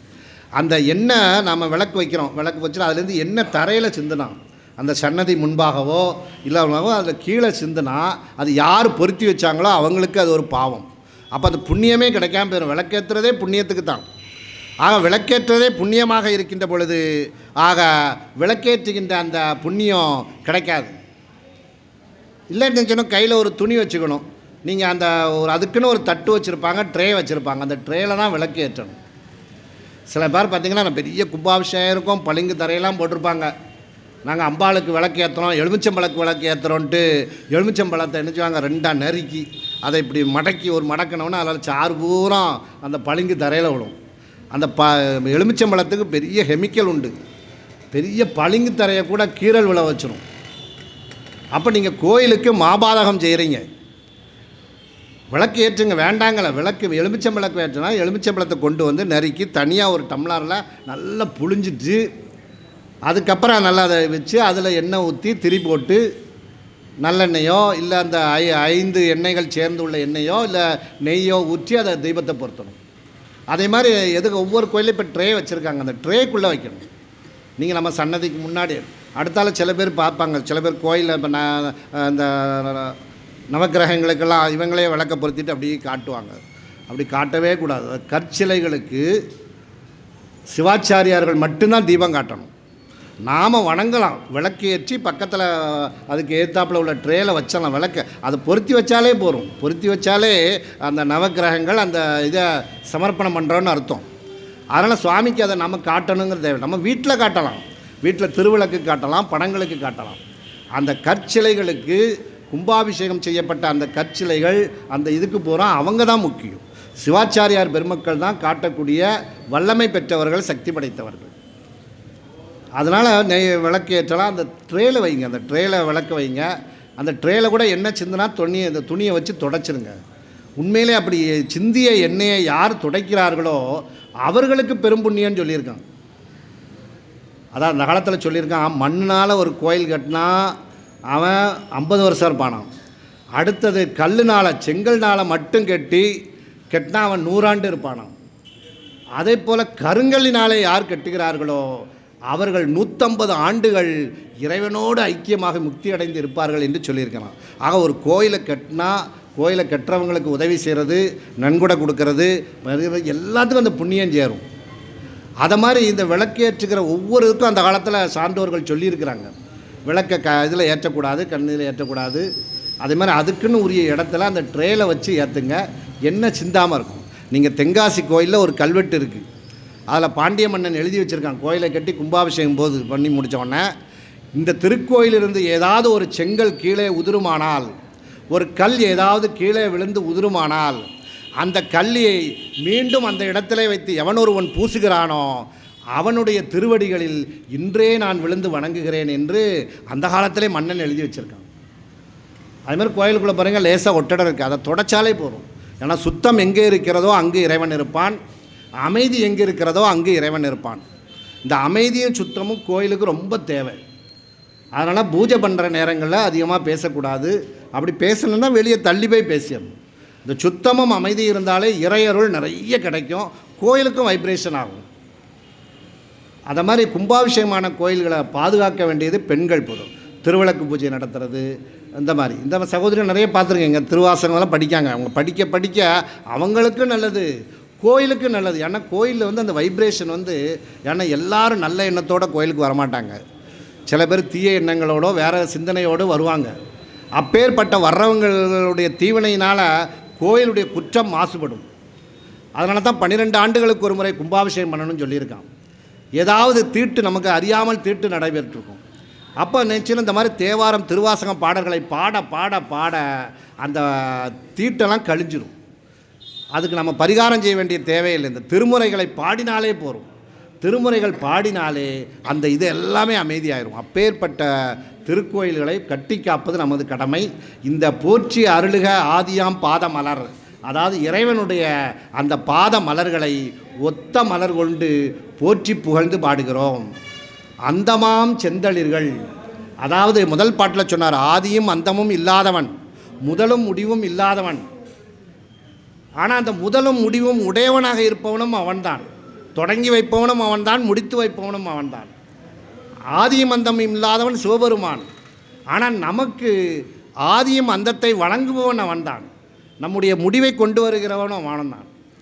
அதைத்தான் அருமையாக சொன்னார். அந்தமாம் செந்தளிர்கள் தோற்றமாம் பொற்பாதம். அந்த இறைவனுடைய திருவடி நமக்கு மட்டும் இல்லை, எல்லா உயிர்களுக்கும் சொந்தம். ஒரு சாரார் நமக்கு தான் சொந்தம்னு நினைக்கக்கூடாது. அந்த திருவடிகள் எல்லோருக்கும் சொந்தம் என்று சொல்லுகிறார்கள். போற்றி எல்லா உயிருக்கும் ஈராம் இணையடிகள். அந்த சேர்ந்த அந்த திருவடிகளை நாம் பார்ப்பதென்பது ஒரு அற்புதமானது. நீங்கள் அதனால தான் சில சப்பரத்துலலாம் சுவாமி புறப்பாடு, அம்பாள் புறப்பாடு அதெல்லாம் இருக்கும்போது திருப்பாதத்தை வெளியே தெரிகிறாப்பில் வைக்கணும். சில நேரங்களில் அந்த தசராவில் சப்பரம்லாம் புறப்பட்டு வரும், அம்பாளுடைய திருப்பாதம் வெளியே தெரியாது. அந்த வரைக்கும் ஏதாவது மாலையை போட்டு மறைச்சிருப்பாங்க, அது வச்சுருப்பாங்க. அந்த திருவடி நம்ம கோயிலுக்கு போனாலே, அது பெருமாள் கோயிலாக இருந்தாலும் சரி, முருகனுடைய ஆலயமாக இருந்தாலும் சரி, கோயிலுக்குள்ளே நுழைஞ்சவொடனே நேர கர்ப்பகிரகத்தோடனே ஃபேஸ் டு ஃபேஸ், முகம் டு முகம் பார்க்கக்கூடாது. ஏன்னா இறைவனுடைய முகத்தில் ஏகப்பட்ட வைப்ரேஷன் இருக்குது. அது நம்மளை தாக்குனா நம்மளால் தாங்க முடியாது. அதனால் முதல்ல அவர் திருவடியை பார்க்கணும். நீங்கள் சிவலிங்கம்னா சிவலிங்கத்துக்கு கீழே பார்க்கணும், இந்த ஆவுடைக்கு கீழே உள்ளதை பார்த்துட்டு மேலே. அது மாதிரி முருகப்பெருமான்னா அவருடைய திருவடியை முதல்ல பார்க்கணும். திருவடியை பார்த்துட்டு அப்படியே மேலே வந்து அந்த இறைவனுடைய முகத்தை பார்க்கணும். ஆக இறைவனுடைய முகத்தை அந்த அளவிற்கு பார்க்க வேண்டும். இறைவனுடைய முகத்தை அதுக்கப்புறம் தான் அது பெருமாள் கோயிலாக இருந்தாலும் சரி. நீங்கள் பெருமாள் கோயிலெலாம் பார்த்தீங்கன்னா கண்டிப்பாக திருவடி தெரிகிறப்பல தான் வச்சுருப்பாங்க. மலர் மாலைனால் அதோட சப்பரம் கருட சேவை புறப்பட்டாலும் அவருடைய ஒரு பாதம் வெளியே தெரிகிறாப்பில் தான் அவங்க செய்வாங்க. ஆனால் இந்த அம்மன் ஆலயங்களில் சில தெரியவருக்கு சில தெரிய மாட்டாங்க, அந்த பாதத்தை மறைச்சிட்றாங்க. மறைக்கக்கூடாது. ஏன்னா அந்த அருள் அலைகள் அந்த பாதத்தில் இருந்தால் அதிகமாக வெளிப்படும். அதனால தான் முதல்ல நாம் அந்த திருப்பாதத்தை பார்க்க வேண்டும் என்பது மரபு. அப்பேற்பட்ட அந்த திருப்பாதத்தை நான்முகனும் திருமாலும் காண முடியாத திருவடி, ஆனால் நம்மால் பார்க்க முடியும்னு சொல்கிறார் மாணிக்கவாசகர். நிறைய இடங்களில் அதை சொல்லுவார். தேவர்கள் கூட வணங்க முடியாது, அவர்கள் எப்படியோ இருப்பாங்க. நீங்கள் அந்த திருப்பள்ளி இதில் இருந்து பின்னால் ஒரு பாட்டில் சொல்லுவார். அந்த திருப்பள்ளி எழுச்சியில் ஒரு பாட்டில், அதாவது எம்பெருமானுடைய திருவடி கடல், அந்த திருவடியை தான் ஃபுல்லாக பாடுவார். அந்த திருப்பள்ளி எழுச்சியினுடைய கடைசி பாடலில் சொல்லுவார், திருமாலும் நான்முகனும் ரொம்ப வருத்தப்பட்டாங்களாம். என்ன வருத்தப்பட்டாங்கன்னா, இந்த மண்ணுலகில் நாம் பிறக்கலையே அப்படின்னு. ஏன் பிறக்கலையேன்னு வருத்தப்பட்டாங்கன்னா, இந்த மண்ணுலகிலே இருப்பவர்கள் மட்டும்தான் பெருமானை முழுமையாக வணங்கி அவருடைய பேரருளை பெற்று அவருடைய அருளை பெறுகிறார்கள், எல்லாம் பலனும் கிடைக்கிறாங்க, நமக்கு ஒன்றுமே கிடைக்கலையே அப்படின்னு சொல்லி வருத்தப்பட்டதாக சொல்லுவாங்க. ஆக அப்பேற்பட்ட இந்த திருவம்பாவையினுடைய நிகழ்வுகள், இந்த 5 பாடல்களுடைய விளக்கத்தை, ஏன்னா பூஜைக்கு நேரம் ஆயிட்டு அவங்க கட்டளத்தார் தயாராக இருக்காங்க, மற்ற இருக்குது. மாணிக்கவாசகர் திருவீதி இந்த உள்சுற்று வீதி உலா வந்து வழிபடுவார். அப்பேற்பட்ட மிகச் சிறப்பான இந்த திருவம்பாவை விழாவிலே அடியேனுக்கும் ஒரு 5 பாடல், நேற்று ஒரு 5 பாட்டு சொன்னேன், இன்றைக்கி சொல்வதற்கு ஒரு வாய்ப்பு கிடைத்தது. ஏன்னா நிறைய செய்தி, ஆன்மீக செய்திகள் இருக்கிறது, அது பின்னாலே வருகின்ற காலகட்டங்களில் கண்டிப்பாக சொல்வேன் என்று சொல்லி இந்த சகோதரிகளெல்லாம் நிச்சயமாக பாராட்டப்பட வேண்டியவர்கள். நான் நேற்றே சொன்னேன், அதாவது இந்த பெண்களெல்லாம் இவ்வளோ வந்திருக்காங்கன்னா உண்மையிலே பாராட்டணும். ஏன்னா டிவியை தியாகம் பண்ணிட்டு வந்திருக்காங்க, தொலைக்காட்சி தொடர்களையெல்லாம் தியாகம் பண்ணிட்டு வந்திருக்காங்க. ஆக உண்மையிலே அது ஒரு பாராட்டப்பட்ட விஷயம். உங்களுடைய இறைவனுடைய அந்த நடராஜ பெருமானுடைய பூரண அருள் கடாட்சம் உங்களுக்கும் உங்கள் குடும்பத்தார், உற்றார், உறவினர்கள் அத்தனை பேருக்கும் அவருடைய முழு அருள் கிடைக்கும் என்று நான் பிரார்த்தனை செய்து, இந்த சகோதரிகளையும் பாராட்டி அவர்களுக்கு நமது இந்த பக்த பேரவையின் சார்பாக நூல், நேற்று அவங்க பாடல்கள் பாடினாங்க, இன்றைக்கும் அவங்க பாடல்கள் பாடினாங்க. அந்த ஒரு பச்சை பையன் அவர்களுக்கு இந்த புத்தகம் பரிசாக வழங்கப்படுகிறது. இது பிரச்சனைகளை தீர்க்கும் தேவார திருமுறைகள் என்ற ஒரு புத்தகம். நம்முடைய வாழ்க்கையில் ஏற்படுகின்ற 36 வகையான பிரச்சனைகளுக்கு இப்போ என்னென்ன திருமுறைகள் பாடணும் என்று எழுதப்பட்ட ஒரு புத்தகம். அதே மாதிரி இது உச்சிஷ்ட விநாயகர், நம்ம தமிழ்நாட்டில் உள்ள முக்கியமான விநாயகரை பற்றிய குறிப்பு. 2 புத்தகங்களையும் வாங்க ஐயா, இந்த சகோதரிகளுக்கு பக்த பேரவையின் சார்பாக வழங்கப்படுகிறது.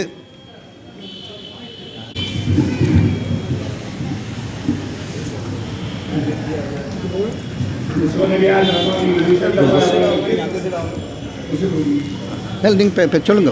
நன்றி.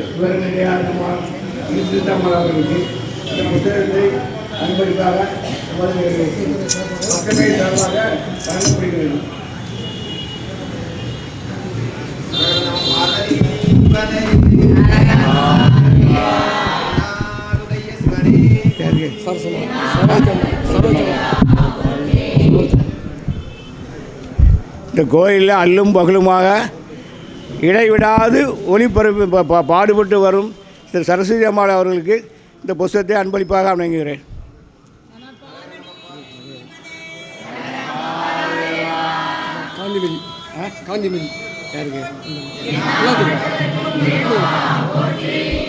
இந்த காந்திமதி அம்மாள் அவர்களுக்கு இந்த புத்தகத்தை அன்பளிப்பாக வழங்குகிறேன்.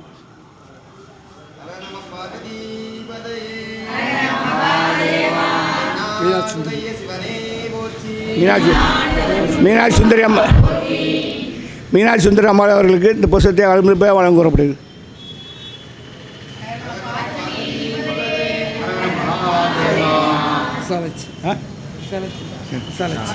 விசாலாட்சி அம்மாள் அவர்களுக்கு இந்த புத்தகத்தை அன்பளிப்பாக வழங்கப்படுகிறது.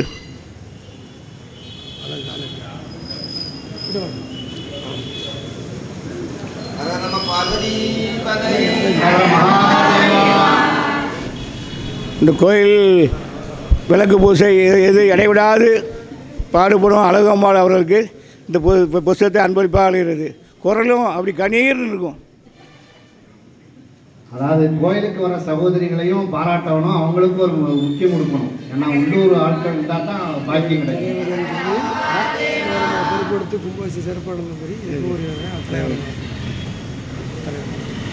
இந்த கோயில் கும்பாபிஷேகம் வந்து தலைவரமான அவர்கள் ரொம்ப சிறப்பாக முடித்தார்கள். அவங்க அது நம்ம பிரச்சனை பார்க்க பிரச்சனை பார்க்க போகும்போது ஒரு பெண்ணு தான் தலைவராக இருக்குன்னு சொன்னாங்க. அதனால் நம்ம இந்த ஒரு விளக்கு பூஜை பண்ணி லிஸ்ட்டு போட்டோம். ஒவ்வொரு ஆள் பேர் போட்டு லிஸ்ட்டு போட்டு எடுத்ததில் கோமதி அம்மாளுக்கு தான் இது கிடச்சிது. அவங்க தலைமையில் நடந்தது. கும்பாபிஷேகம் நல்ல சிறப்பான முறையில் நல்ல மாதிரி நடந்தது. அதனால் அவங்களுக்கு இந்த ஃபஸ்ட்டு அன்பளிப்பாக அழைக்கிறோம்.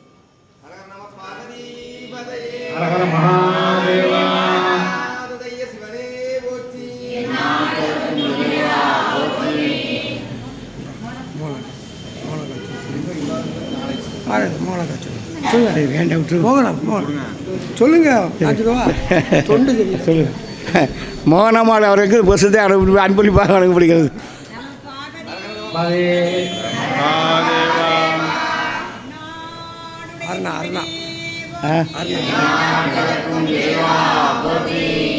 அருணாமலை அவர்களுக்கு இந்த புத்தகத்தை அன்பளிப்பாக அனுப்புகிறது.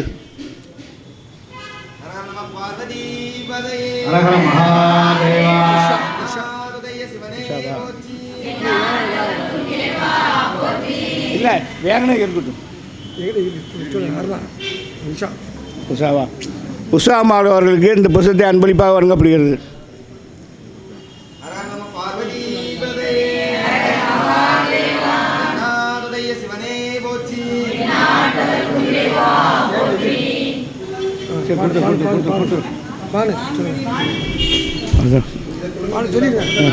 இல்லை இருக்கு. இந்த கோயில் பொறுப்பாக கும்பாபிஷேகத்துக்கு பொருளாளராக இருந்து முத்துக்குமார் அவர்கள் மனைவி அவர்களுக்கு இந்த புத்தகத்தை அன்பளிப்பாக கொடுக்கிறது.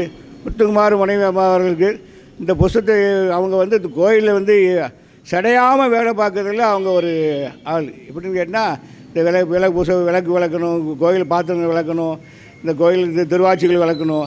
அதை வந்து எது முகம் சுளிக்காமல் ரொம்ப அரும்பாடு செய்யணும்னு ஒரு மன உணர்வோடு செய்வாங்க. அதில் அவங்கள பாராட்டணும். அவங்கள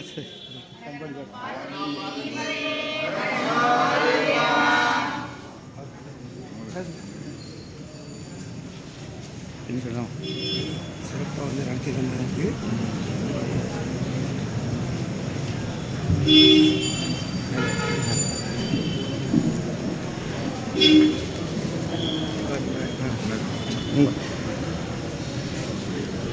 ஐயா அவர்கள் இதுக்கு முன்னாலே நமக்கு வந்து ஒரு நாள் பிரசங்கம் பண்ணாங்க. பிரசங்கம் பண்ணும்போது என்ன சொன்னாங்கன்னா, சிவங்களில் வந்து சிவத்தொண்டு செய்கிற ஆட்களுக்கு வந்து இந்த மாதிரி சிவத்தொண்டு இந்த உழவார பணி, இந்த மாதிரி விளக்கு விளக்குறது, இது விளக்கு பூசை பண்ணுறது, இந்த மாதிரி இவங்க வந்து சிவனடியார் வந்து அன்போடு பக்கத்தில் வச்சுடுவாங்க அப்படின்னு ஐயா அவர் நம்ம விளக்கமாக சொன்னாங்க. நான் சுருக்கி தான் சொல்லியிருக்கேன். அவர் ரொம்ப தெளிவாக சொன்னாங்க அன்றைக்கி. அதனால் அவங்களுக்கு வரவேற்றுங்க.